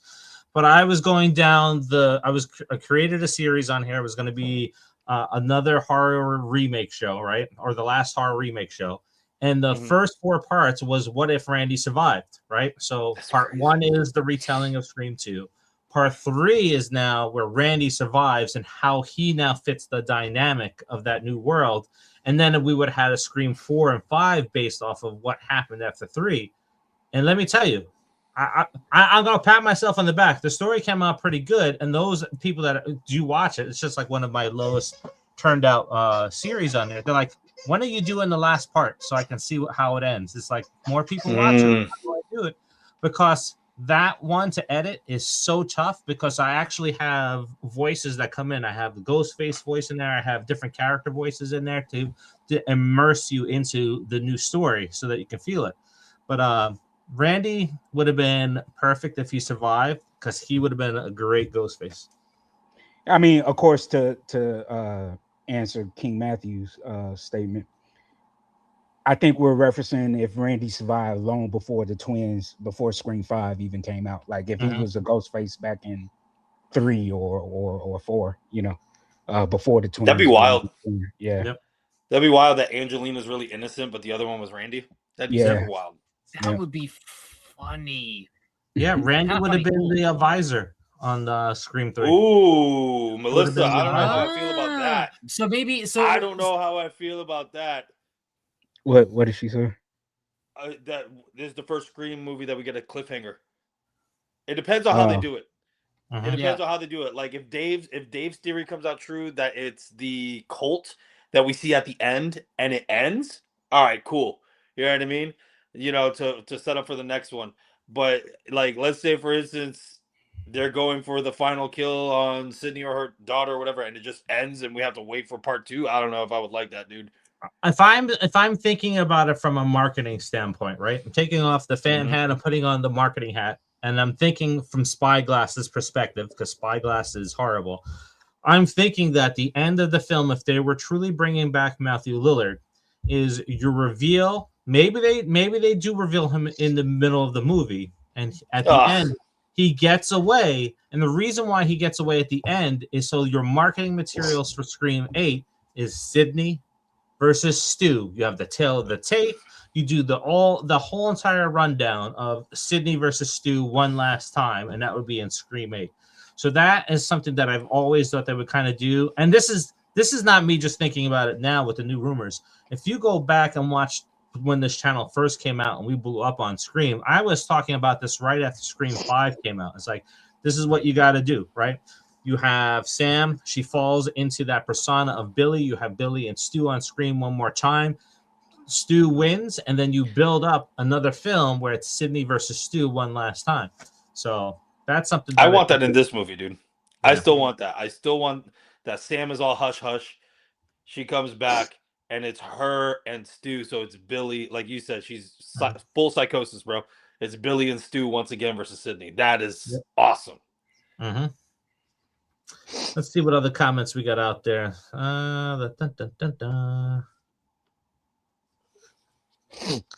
Oh yeah, well this does make sense, King Matthew. My one problem with Randy coming back as the killer, why would he go after Mindy and Chad, his niece and nephew? Well, they didn't die. He probably hit him in non-vital spots to sell it.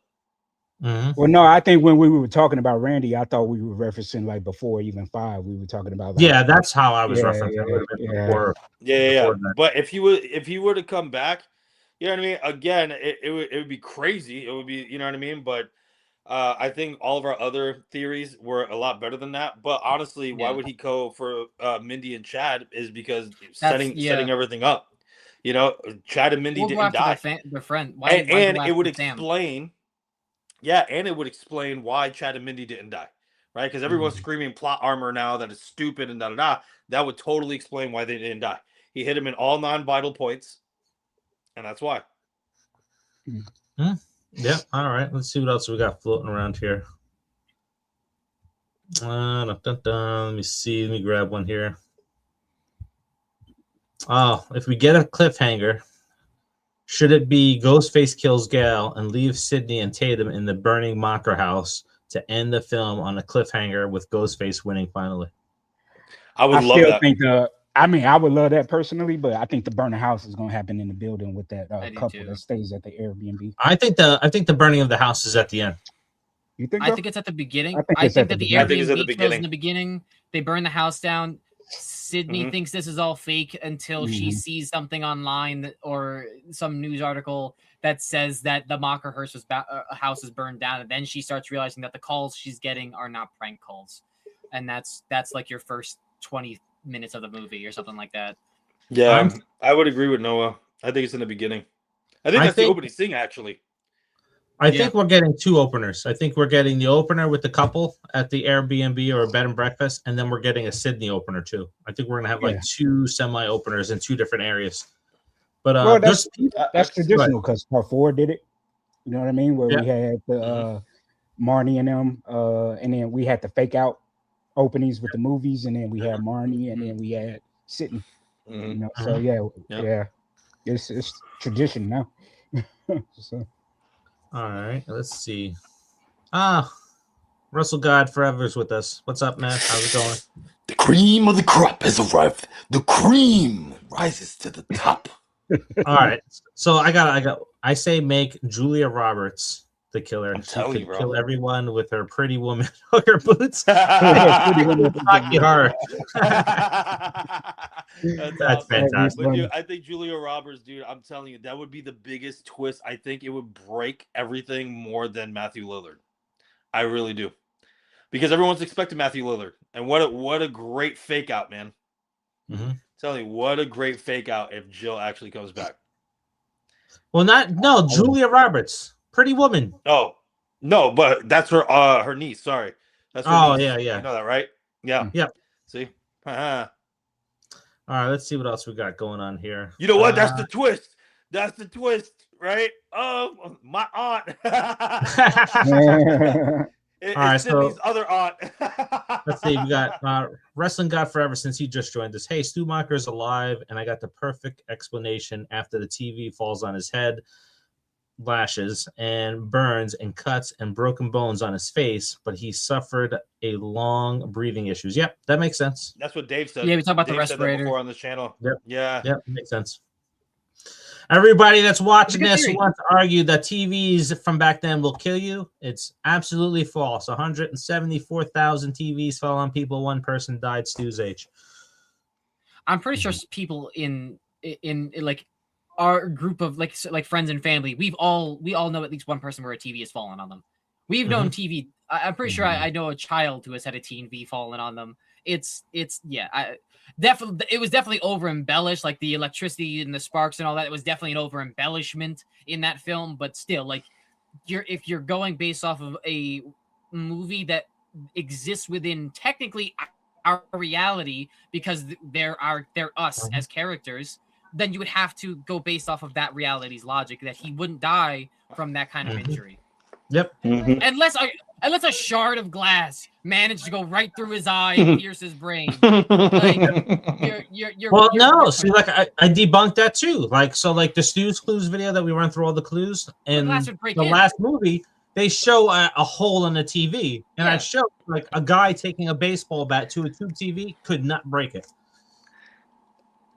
This would be horrible here. So that dude, OHQ. No, Jamie Lee Curtis. No, She's absolutely got a not. no-kill clause. No. Nope. If you want to know It'll why work, Danny's you know, talking about because- that, just go watch our best and worst moments of 2025. Oh my God. Halloween comes up on that. So yeah. Dude, absolutely not. Please, no. Please. Well, for All right. Halloween ranking franchise ranking, then Never I'm sure you again. understand. Never again will we rank Halloween. Never again. Mm-mm. All right. Do Oh, you come on, guys guys. think we'll finally get Maureen Prescott flashback and probably a Dewey tape? In my opinion, that would be the only way that they could have Dewey and Roman in the film without them being alive. Unless they do We've several mentioned that flashbacks, before. just all flashbacks. We mentioned that before in the podcast that all these cameos are actually flashbacks, and with the possibility of Matthew Lillard being in a flashback rather than being current up to date. That wouldn't surprise us.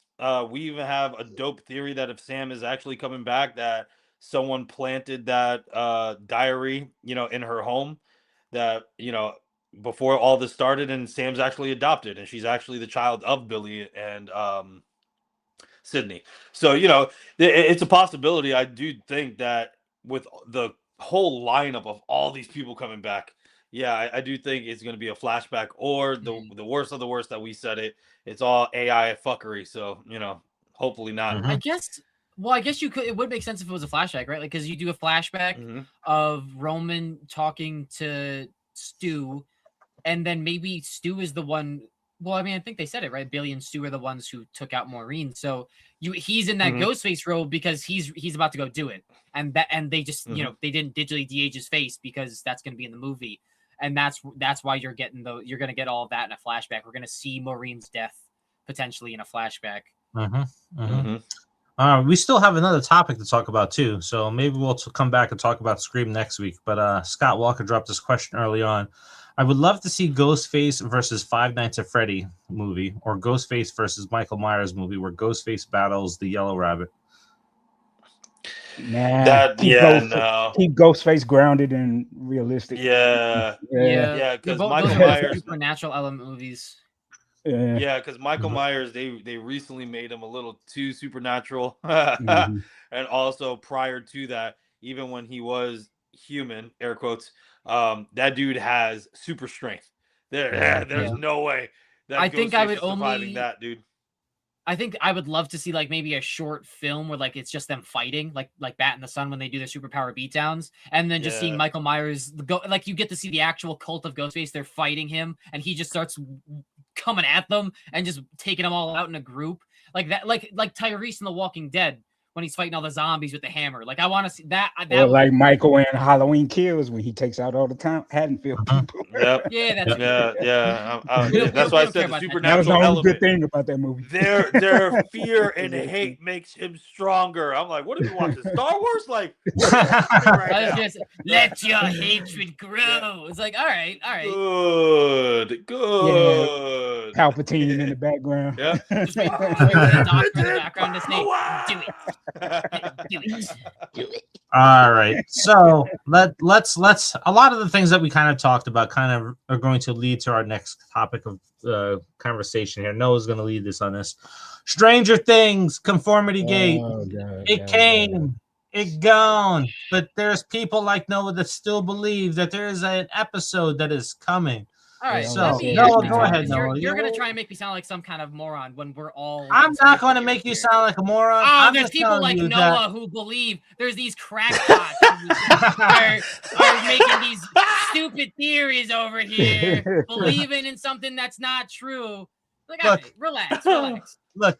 Here's what I'm going to say. Look. You've had your time. This is coming. It's my turn now as host. All right, I'll let you go. Go ahead.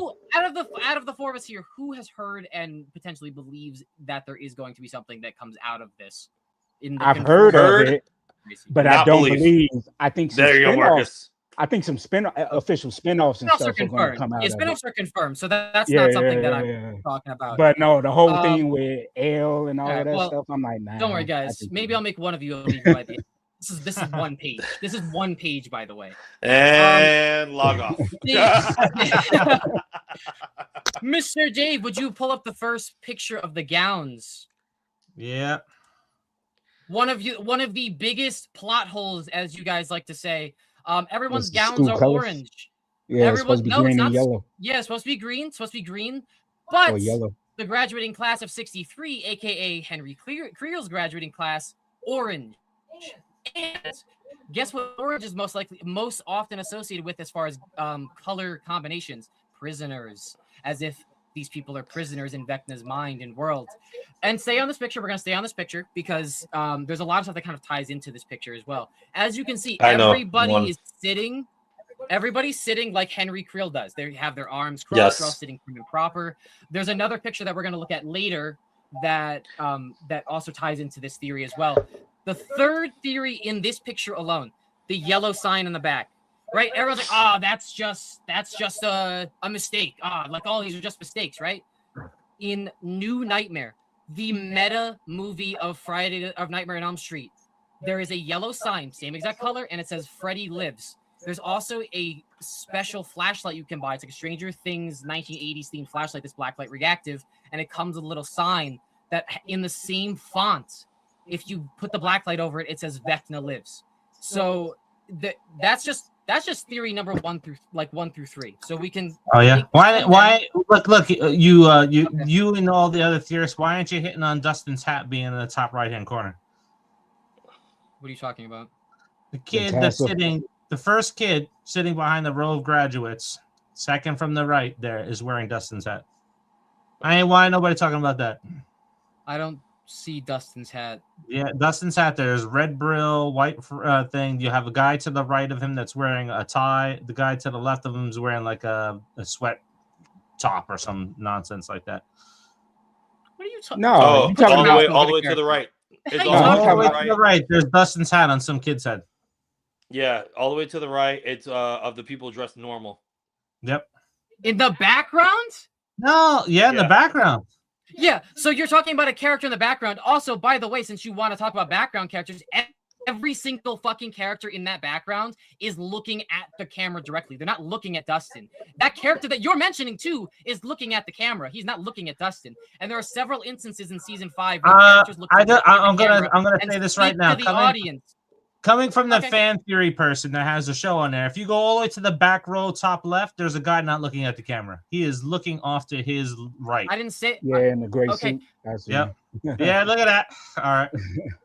Gray suit, red tie. He's looking at the camera. He's looking dead center. No, he's not talking about that one. But okay. No. Yeah, we're talking all the way to the left-hand side, top left-hand corner. But anyway, go ahead. Where his eyes are cut out. What are you talking about? Okay. Let me go. Let me continue. All right. All right.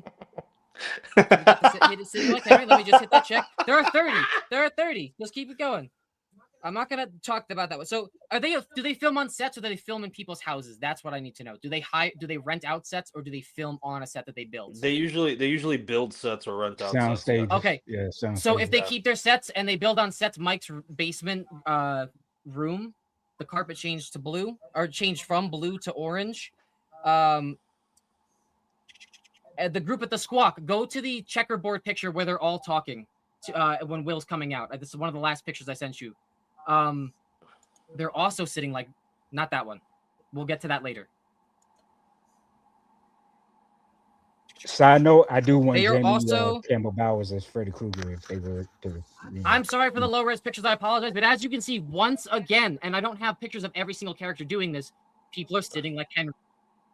In the Shock Jock episode, I believe it is, Will is standing like Henry. And it's like, oh, it's just him standing like that. Billy did it, and Billy was under his control. So, the voltage dial. Billy was under Mind Flayer control, not Vecna. The Mind Flayer. The Mind Flayer controls Vecna. So we can move on from that. The Mind Flayer controls Vecna. Vecna controls Billy. That's how that works. That has been explicitly stated out of scenes and in the show secretly. The voltage dial changing color from blue to red. That's not something that they do. They show you a close up of that dial change. They in every other season have shown you small little things and intentionally put them in there, and it has played a part in the story.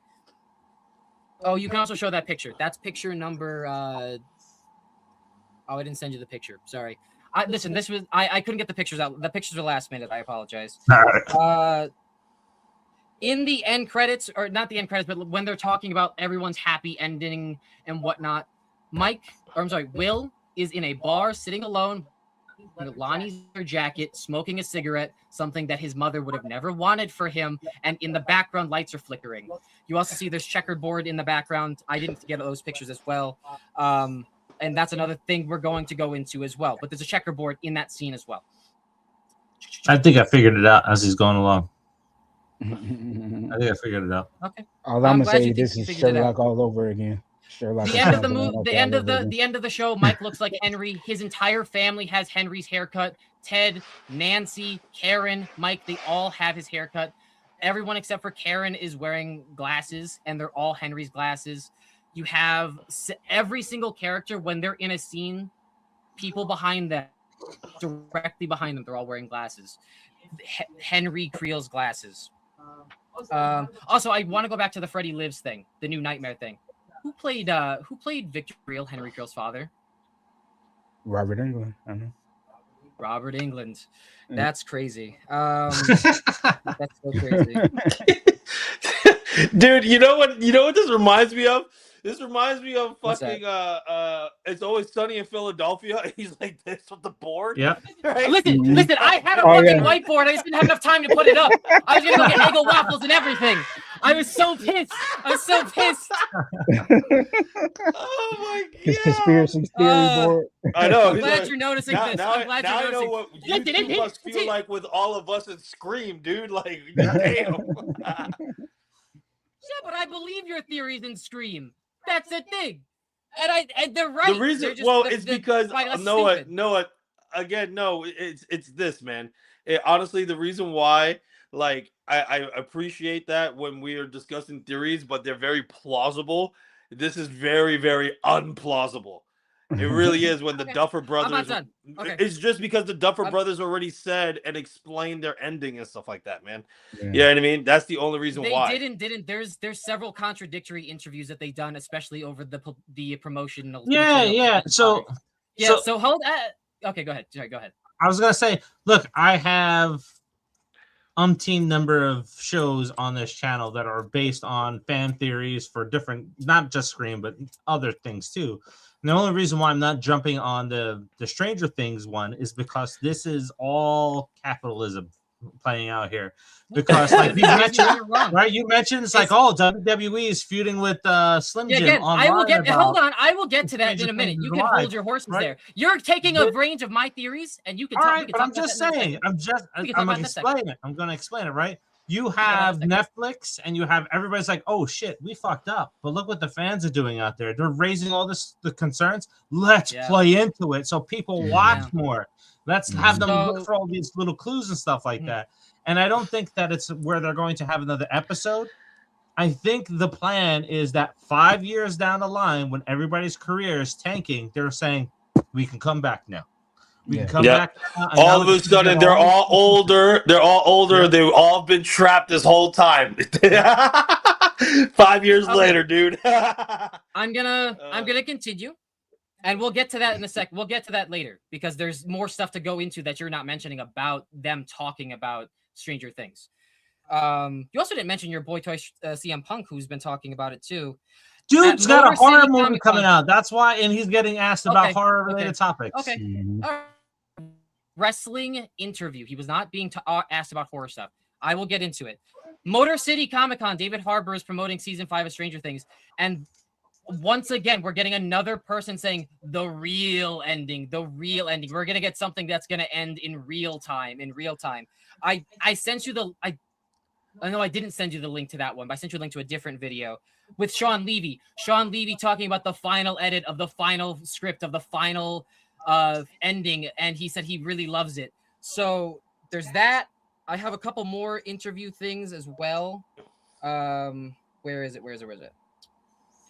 There's a quote from Millie Bobby Brown when she was asked about the ending of Stranger Things. I cannot find it anywhere. It's been scrubbed from the internet. And she said in one word, meta. That's all she said. Okay. Let's go. I do like all over again, I'm telling you. I like the Hellfires Live shirt that they released. Though it does have I'm the so dice glad with the you mentioned 11 that in it. because I will be getting Yeah. there soon. All right, come on I'm now. definitely, I'm Stop definitely rushing feeling me. Game of No, Thrones stop vibes. rushing me. These are my. There was no theories for Game of Thrones. It just sucked because there was no final book. This is not the same thing. Okay. You keep rushing me. I'm gonna keep taking longer. Finn Wolfhard in an interview had said that two things. One, that Will giving him the painting and lying about Elle saying that she commissioned it was going to play significance in the final episode, and it did not. And he also said that he had no idea and didn't expect the significance of Mike's ending in the show. And nothing fucking happened to Mike in the end of the show. Nothing at all happened to Mike in the ending. Again, this is Just let me Sherlock take one because I season have to go through 4. this and have these typed out. This is Huh? Sherlock season 4 all over again. Yep. Yep. For those that know, Duffer Brothers, you know what? The next one, Duffer Brothers also said that in season 5 we find out who locked the buyer's door in season 1. That never happened either, and that was a big thing that they were promoting. So I mean, that's another mistake, I guess, guys. I guess we're on to number 14. Yep. All mistakes, man. I'm telling you. They also said you guys are just ignorant to the idea of whimsy. They also said that Barb's body was going to be seen in the Upside Down. So that's they did not see Barb's body in the Upside Down. We were supposed to see the Thessal Hydra, which we still have not seen. The Thessal Hydra is a 3-headed dragon. For those of you who don't know, Duffer Brothers scripts are supposed to be in red, and they posted an image of them read the final table read with the final scripts, and they put the final in all caps both times. And guess what the script colors were? They were fucking white. They intentionally said that the scripts were going to be in red so people couldn't spoil them or leak them. No, I think they were referring to. So Noah, I don't know if you know, if you go to final draft and you work on script. Yeah, red script, blue script. When you do, I know what you're. Yes, I do know. Drafts, they said that they were printing the scripts. They were printing the scripts in red because they didn't want people to leak it as easily. I do know about. Yeah, I know about that. That's not why they did it.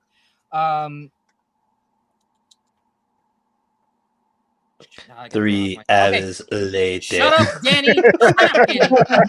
Okay, so we also have Will in his coming out scene, right?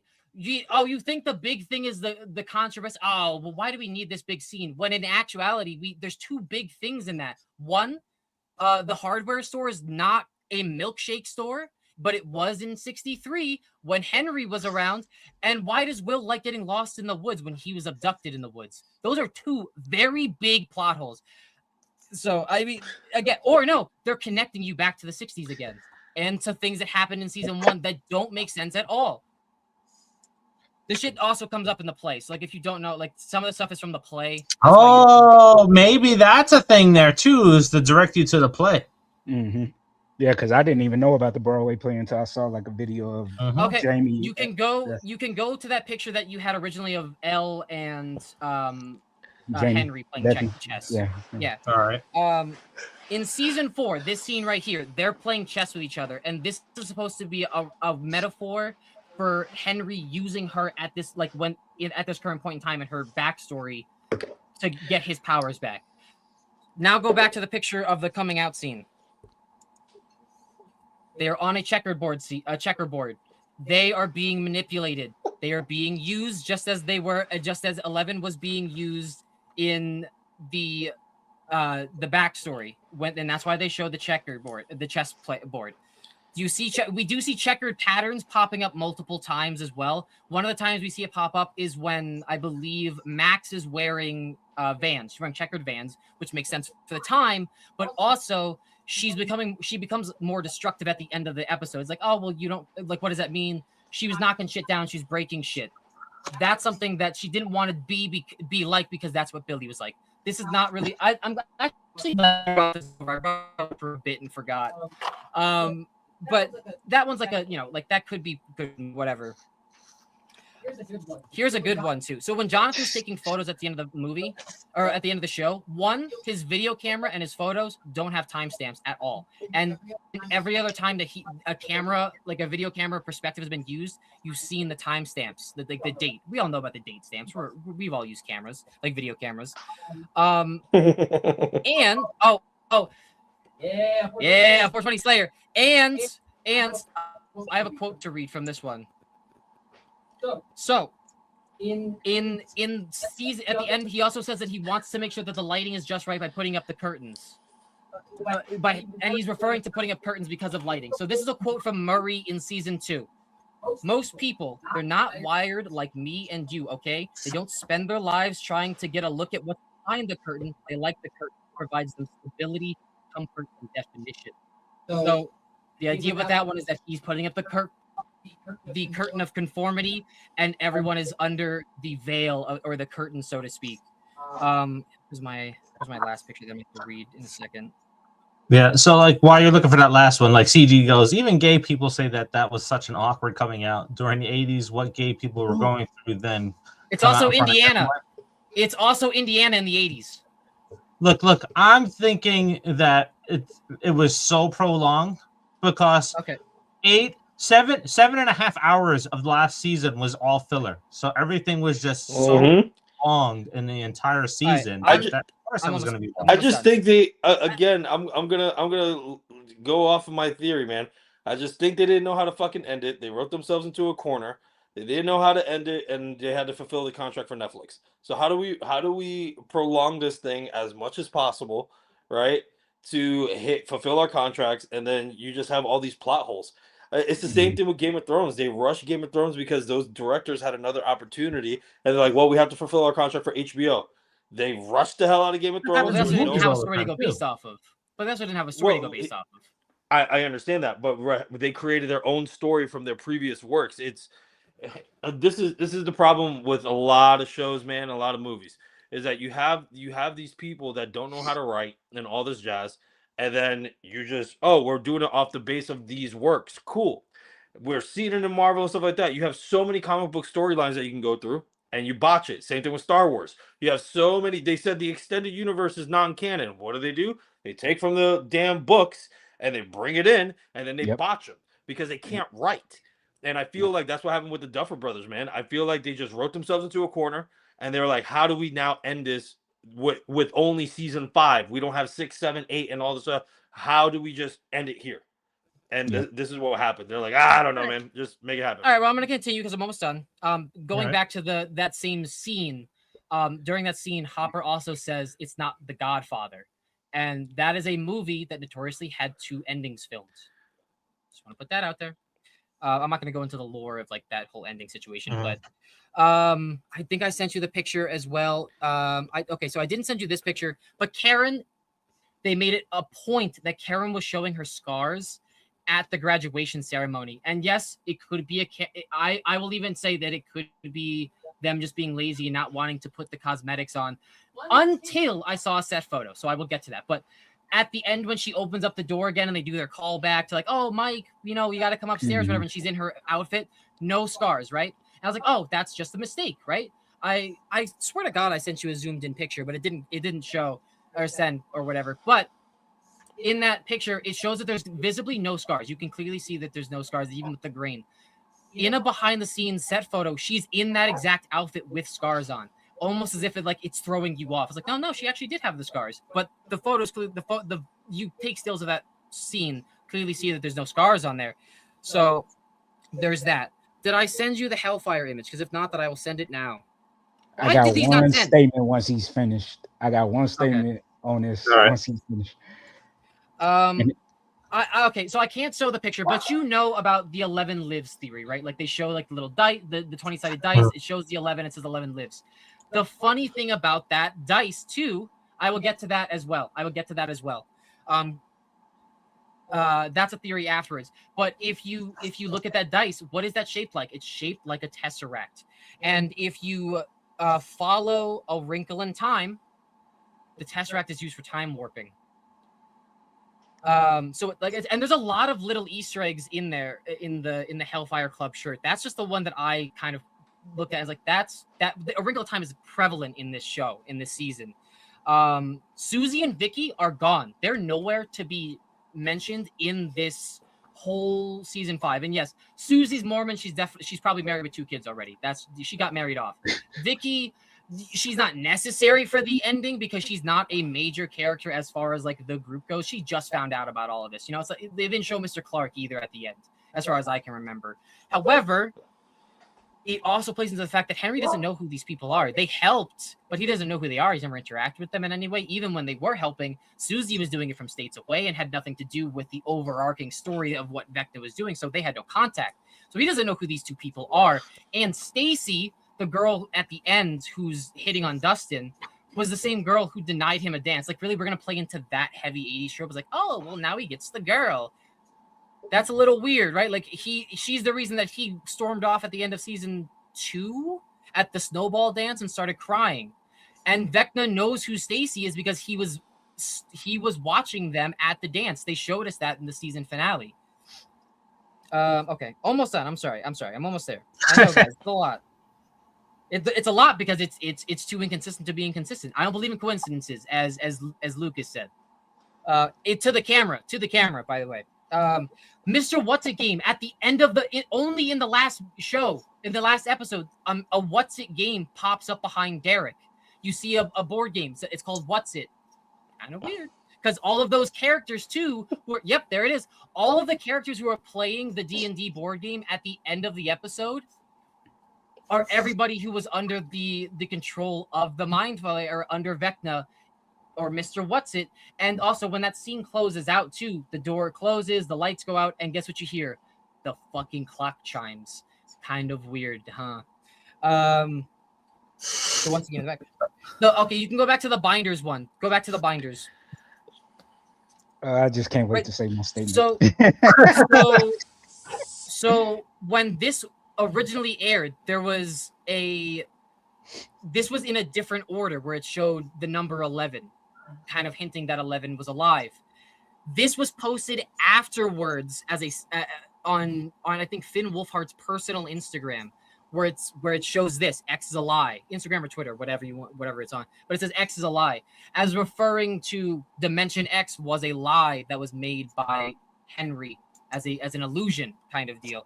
Also, if you look at like those end credits where like they show the character cards, and, like their classes and whatever, it says that Will's an illusionist, not a sorcerer. And you're gonna tell me that the biggest fucking plot point of the show even has a plot hole at the end credits where they're telling you to pause and read these things? That's weird. Also the end title when they show when they show like they show the Stranger Things player guide, right? That seems pretty meta. You know what else seems meta? That there's an 11 that's in the bindings of that player's guide where they show the Stranger Things player's guide. And the dice roll is a 7. The 7 that started it all. Because Will rolled a 7 in season 1. 7s have been consistent throughout every single season. And he rolled a 7 and he lost, and the Demogorgon got him. And that's what happened. They rolled a 7 and they lost. That's why the ending is so reminiscent of season 5 ending is basically the opening of season 1. Instead, they didn't lose, they won. And they won with Fireball instead of losing with Fireball. And guess what? They fought Vecna with fireballs because they were using the alcohol water balloons and they were throwing it at the Mind Flayer. And they cast Fireball and lost. Okay, I got 2 or 3 more? Yeah. I still, man, listen, the best ending would have been just as soon as it was done, they should have showed them as kids again and they just wrapped up their D&D game. Mhm. That's it. That would have been I would have perfect. understood. I would have been okay with it, but I definitely don't think it would have been the best ending. Also, there was no way for 11 to live. You go back and watch that clip. They were all pointed at her. Every single one of those things was pointed in the direction of that truck. She would not have been able to have gotten out of that. And because she moved. She moved when they used the sound thing on her earlier. So you're telling me that Just couldn't use her power. No, it hurts her. No, it hurts her, hurts but she her. was able to move. She just couldn't but use not her in power. the capacity to be able to get Mike's taken out explanation. the Mike's military. explanation of 8 doing the illusion is probably the best explanation for that. Which I Yeah, also that think was is 8. bullshit. Yeah, that which was. I also think is. I also believe that to be bullshit. You saw I her don't hand. think that Remember, they did you that. saw her hand shifting in the Twitch, gate. You Yeah, saw her her hand hand was shake. You saw that afterwards, though. That was after the whole scene happened. You didn't see that perspective until Mike told you that. That and the theory right now is that Mike is under a trance. He's the final episode. And you see the 3 waterfalls. So hey, I'm just saying. Like that all. Don't go very chasing illusion. waterfalls. Yeah, right. Because they're illusions. Don't go chasing waterfalls because they're illusions. Yeah. She said no going Rain Man. Yes. Oh yes. Oh my god. Comment. No, but it. I have 2 more Go things. ahead. I have 2 more things, and then I'm done. I have 2 more things, and I'm done. The WSQK Squawk hosts. Do you know what their names are? By the way, the Squawk post only went up starting January 1st. So do you know the names? No. Mindy Flair and Vance. And Sorry, then I the logged out last for 2 one, which seconds. that's good. That's good. You just can't handle these theories being too right. And then the last one, which I will go into, which is the Squawk messages that also started airing after the final episode. And there's a picture which I'm gonna read. I'm not gonna. I didn't send it. I'm just gonna read it. The first one was that in the Gear archive, the Squawk went offline, and then it confirmed Red, Yellow, Lightning Bolt, a couple other things. It just says Varsity Jacket, stuff. It's just like different things right there. But then you go to 94 FM, the Squawk. This is a day later, and it says signal detected. So they lost the signal a day before, and then the signal was redetected, and it says locations Hawkins, Indiana, status repeating. And then in quotations, it says, you're hearing this, ... So it's already too late. And transmission log, unconfirmed reports of sightings, broadcast fragments, unofficial station gear. They didn't release anything yesterday other than the announcement that the Squawk is coming back online tomorrow. And to go back to what you were saying about Tomorrow is the documentary that drops. I know, but the Squawk is a website. The Squawk is just a website. It's not even like videos or anything like that. They're documentations of like just analog files or whatever. But to go back to what you're saying about Slim Jim and Netflix and all that. So Netflix and WWE. So everybody, actually, so let's just say first and foremost, WWE, Stranger Things, and Slim Jim, they are all basically corporations that kind of work under or with Netflix. They are all opposite arguments for this, with whether or not they believe or don't believe. Slim Jim's is fucking wild right now. I gotta tell you, Slim Jim's wilding out. You on all their social medias, and they are fucking crazy with the belief that this is real. Like they're on every post comments, like I believe kind of deal. And then like I said with WWE, if CM Punk going on social or on a podcast or an interview, and he's aggressively telling fans that they should like the ending. Like he's making people who saying that they don't like the fan, that they're overly hateful. It's just like that regurgitated garbage that you hear from people trying to smooth the waters out, right? As in your favor, whatever. And then WWE, they hosted the Stranger Things live thing. People thought something was going to happen with that, and then that was just not only was it not really a crossover, it was kind of a subpar episode of WWE. It was kind of a bad episode of Raw. Nothing really happened in Raw. No, horrible. Yeah, like I said, it's a bad episode of Raw.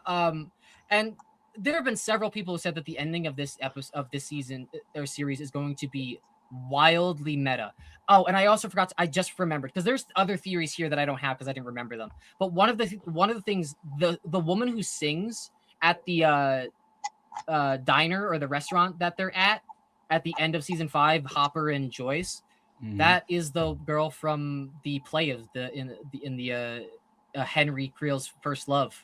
Well, so was the one soldier that L made off himself. He played Papa in the Broadway play.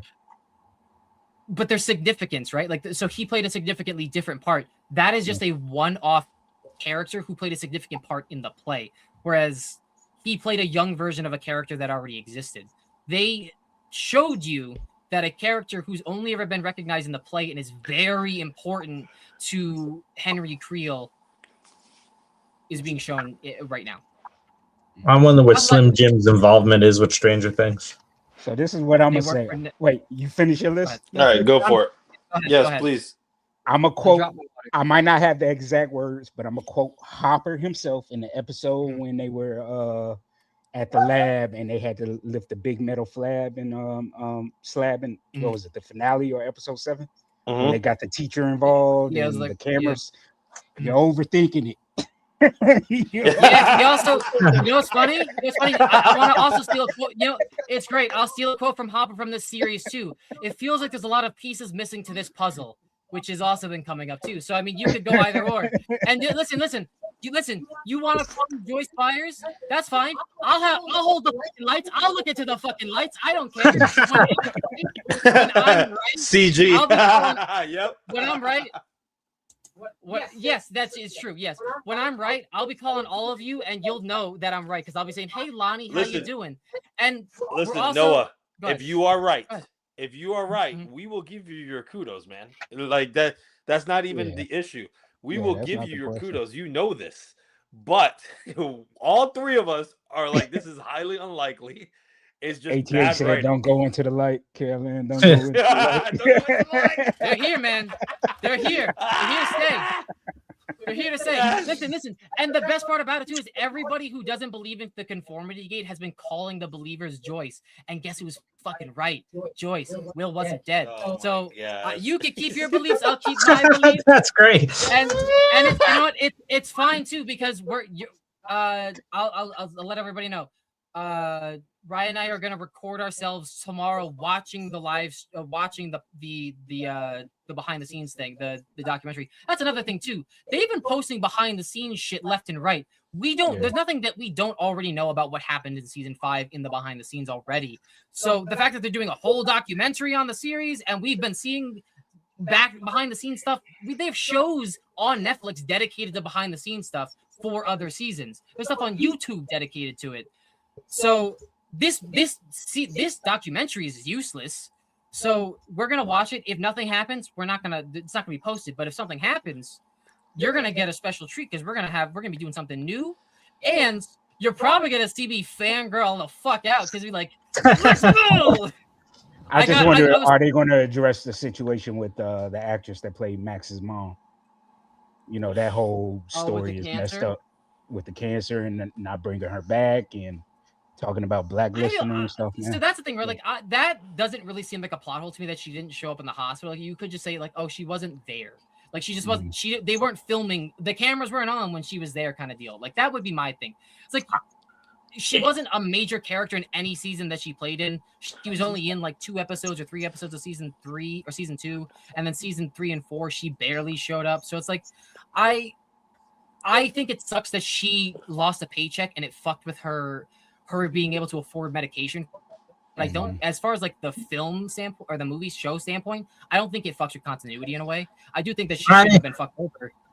Let me tell you this. So if they were to go down this route and they have another episode and so forth, which I'm thinking all of these, and I don't even think these gaps are on purpose. I think all of this is just pointing to, hey, in 5 years we're coming back. If they were to drop another episode, I would say, like, you gave us that bullshit of a season to try to trick people into watching the last episode. So you just gave us a horrible season of any TV series. This was just a bad season, period. Yep. To get to a final episode, I would say like the worst season of all. I wouldn't say it's the worst season of all time. It falls apart towards the end. It falls apart because I would say the first 4 episodes were pretty solid, and episode 6 was solid. But after like all the other filler stuff, I was like, dude, we could have done without this shit. This show gave away the ending on episode 4. Like when he goes Super Saiyan at the end, it's like nobody's dying. That's it. Nobody's dying. I'm still waiting for you to actually get that word right. Saiyan's a color. It's not what he does. And that's what was going to happen. It's not Super Saiyan. Super Saiyan would be a Super Blue. Super Saiyan. Whatever. Yep. But tomato. It's like Pokemon, right? well, no, because it's still wrong. You're adding a different letter. I know. I correct people too on that. With you, man. But listen, I'm not an anime fan. I don't like either show. But what I'm saying. So what I was gonna say is like, if you give us this season, which kind of it only does bad because of the inconsistencies, right? But then if you have another episode that's not only it's too drawn out. It's 9 hours of content that should have been 3.5. Yeah. Yep. Again, because these Dave, are you should have so said that this was gonna be like this, man. I would have did this would have been a great drinking episode. Every time Noah spasses out, dude, I'd be Mhm. drunk on the floor already. I don't even see it that way. The season was only bad is bad mostly because of its inconsistencies, and they aren't inconsistencies, and it doesn't make the show bad if you find out that we're getting something that's actually going to pay off this entire series. And it's like, holy shit, not only did they do all these things that confused the fuck out of us and then started this mass hysteria online, then they actually gave us a payoff for why all of this actually makes sense into this show. So if they, so like I said, so if there is an additional episode, if they're doing something else, then I don't think that this is, I don't even think that this is this would be one of the best things to happen in television history. And if it doesn't, then I wouldn't say that this is one of the worst seasons to ever happen to television.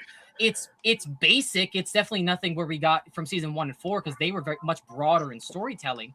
But season 5 is just like, I would say, if anything, it's just meh as far as like shows going to an end. Like there are much worse season finales and series finales. Like you didn't even mention, we talked for Game of Thrones. We didn't mention Walking Dead as a series finale, and they have shows going on afterwards, and that was fucking atrocious. Yeah, I mean, I agree. Like, it's so much they could have focused on to really wrap up the story. Like, it should have been focused more on the exotic matter and the bridge and all of that. They dropped the ball on that.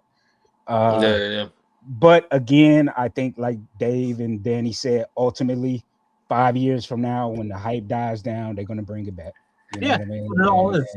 Yeah. So I think some of the inconsistencies are there on purpose for that reunion that comes down the line, because that's where your money's at. Your money is at not another episode added to this. It's a but that's a much bigger show risk. Returning. That's a much bigger risk, because then it just comes off as inconsistencies. Because going back to Marcus's point, right? He waited 35 years to find out that he was gaslighting himself into realizing that there was an alternate ending to the final nightmare or whatever. So it's a much bigger risk, especially since that movie fucking tanked. So I don't see how that would make sense. Like, oh, we're putting these little Easter eggs in here so people can find them right off the gate, and then we don't do anything about it for years in the future. That seems less plausible than them just being mistakes. I would say more likely that it's mistakes than they're doing this on purpose and they're waiting years in the future. Because that, you would have to, like, from a writing standpoint, you'd have to know that kills you. Because if the documentary is just a documentary, I have no interest in watching any of the other shows that they're producing, because you've disappointed me. Well, it's about the money and it's about the money and the ratings. So it's like ultimately, that's it. Yeah, ultimately it comes down to those two. And to prove this point, like, people hated the Game of Thrones season finale, right? But now you have absolutely. They hated the past several seasons of that show. Yeah. You have absolutely. You have a sequel show coming out for Game of Thrones that people are going to watch. So Game of Thrones, even though it pissed people off, it's still running strong. Yeah, it's still running strong. So Stranger Things is probably going to be the same way. Like, you give 5 years, say that, but I would at that point, I would come back argue your point. I would say House of Dragons nowhere near as popular as Game of Thrones was. No, the hell it is. The hell it is. The hell it is. Yeah, the hell it ain't. Because no. People don't talk about it as nearly as much. I'm sorry. No, like, you can't even compare. Yes, they compare it to the dude, first. I'm sorry. They compare House of the Dragon to the first 3 seasons, which were the greatest of Game of Thrones. They compare it to you could say it's, but you could say it's better. That doesn't mean that it gets talked about more. It's doing it better. does. It doesn't. House of Dragon does not do. House of Dragon does not get talked about nearly as much by fans as Game of Thrones does. And I will die on that hill. Like Game of Thrones was massive. Game of Thrones was massive. It was breaking the molds of of people who wouldn't watch that type of genre. I don't think House of Dragons is doing that anymore. And it would be because of Game of Thrones. You even hear them saying that they plan on going back and refilming the last season or the last 2 seasons. I don't think House of Dragon does nearly as. I'm not saying it's not a popular show or it's not a massive show, but I don't think it's nearly as popular as word of mouth as Game of Thrones ever was. It is because of the fact that they said it's more accurate. But even still, it's riding off the popularity of Game of Thrones, so you can't give it its own credit. No, actually, it is because they said it's more authentic and accurate to the little The book. novellas about. Well, that's Yeah. fine, that but story. people are watching the show because of the Game of Thrones show, not because of the Game of Thrones book. And you might have some people, but you're getting average viewers. Like that's what we talk about all the time. You get average viewers, not people coming in. Oh from yeah, the you get the casual Yeah. viewers, yeah.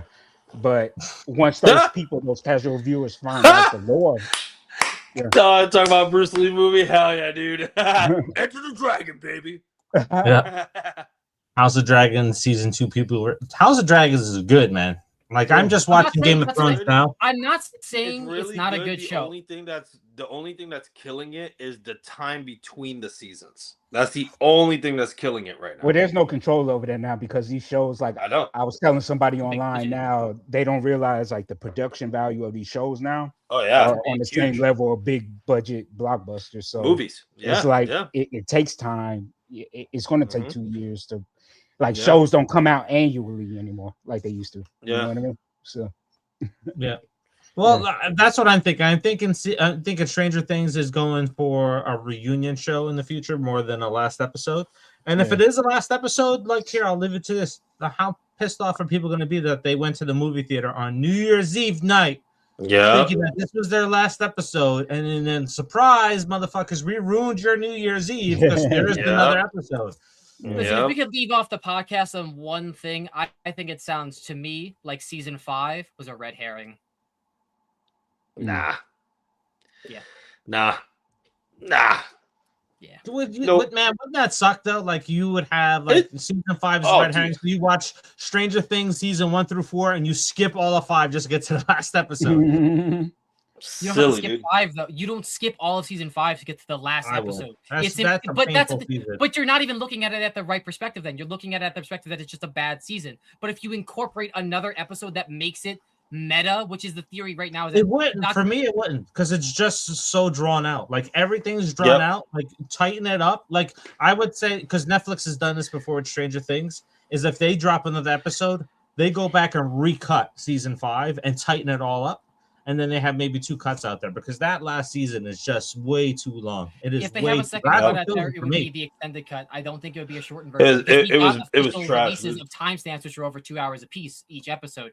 So if you're going to go talk about that, like recutting it, it'd be recutted to extend it. I would think not to like. So like that's on my theory that it's going to like that we're going to get more stuff because those release times were official. We were told that they were official. Every episode was going to be close to 2 hours or over 2 hours, and it's like surprise, only the last episode's 2 hours, and that was it. So, listen, man, you can say what you want. I'm gonna say what I want. On that note. Yep. All right. Well, we'll see. We'll see what happens tomorrow with the documentary. Maybe we'll recap this on Sunday and see. He's like, so Noah, how was the documentary? How was the leak of the new episode coming? So we'll get. You're either gonna see me sitting here so happy I'm actually upside down, or you're gonna see me not here because I'm gonna fucking jump off a cliff. I'm gonna jump into the upside down. Let's say that. Because I'm so pissed. All right. Hey, so I guess we'll end it there. Thank you everybody for joining us. Don't forget to like, subscribe, go and check out our videos and stuff like that on the channels. Go and check Danny's channel out. Noah says he's recording this episode tomorrow, so we're either going to see him crying in some shorts online, or he's going to be very happy. Yeah. Hold on. So I want to respond to CG before we go. So CG, even though that's green screen though, you got to take into account like they got to build those sets and everything, so that takes time. So one episode of TV usually takes a minimum of 8 days to film, but a show like Stranger Things that have heavy VFX, you got to probably double that, maybe like 12, 14 days, maybe. Black hole and you know what I mean? So it's like a show like The Pit, where even if that is a sound stage or whatever, it's still considered like one location. You know what I mean? Or one set, or like, you know, even if it's like a house or apartment or something like that. So it's easier to do a 1 year turnaround for a show, a medical show, compared to like a fantasy show or something like that. Or even like live sets as well. They don't just have, like they're sometimes filming out in the streets and whatnot too. They're not just filming on full CGI. So it's then they travel out of the country too, because Stranger Things was filmed in Ontario or something like that. I think so. and then you got to travel everybody, and then 6 months of post production and all of that. So yeah. If you want to see that all gone wrong, go ahead and watch Disney Plus's Echo, where they start out with actual sets, and by the end of it, We'll they talk for another time. don't have any money. Yeah. Let's film it in a dark room. Yeah. Let's put it in a dark room. All right, throw up Alrighty, the y'all. outro credits so I can make my Twilight reference. All right. I'll So wait. thank you everybody for joining us. We'll catch you soon, and we love you. Have a great Enough further week. ado. See you later. Peace. Noah Conformity ran gate is 1,000. real. What's We that want to song? rank the Twilight franchise. Let's do it. Let's do it. What's that song from Twilight? Noah ran 1,000 miles with his spiel on Stranger Jesus Things. Christ, Morty, are we just gonna talk about Stranger Things all the time? Jesus. We're still alive.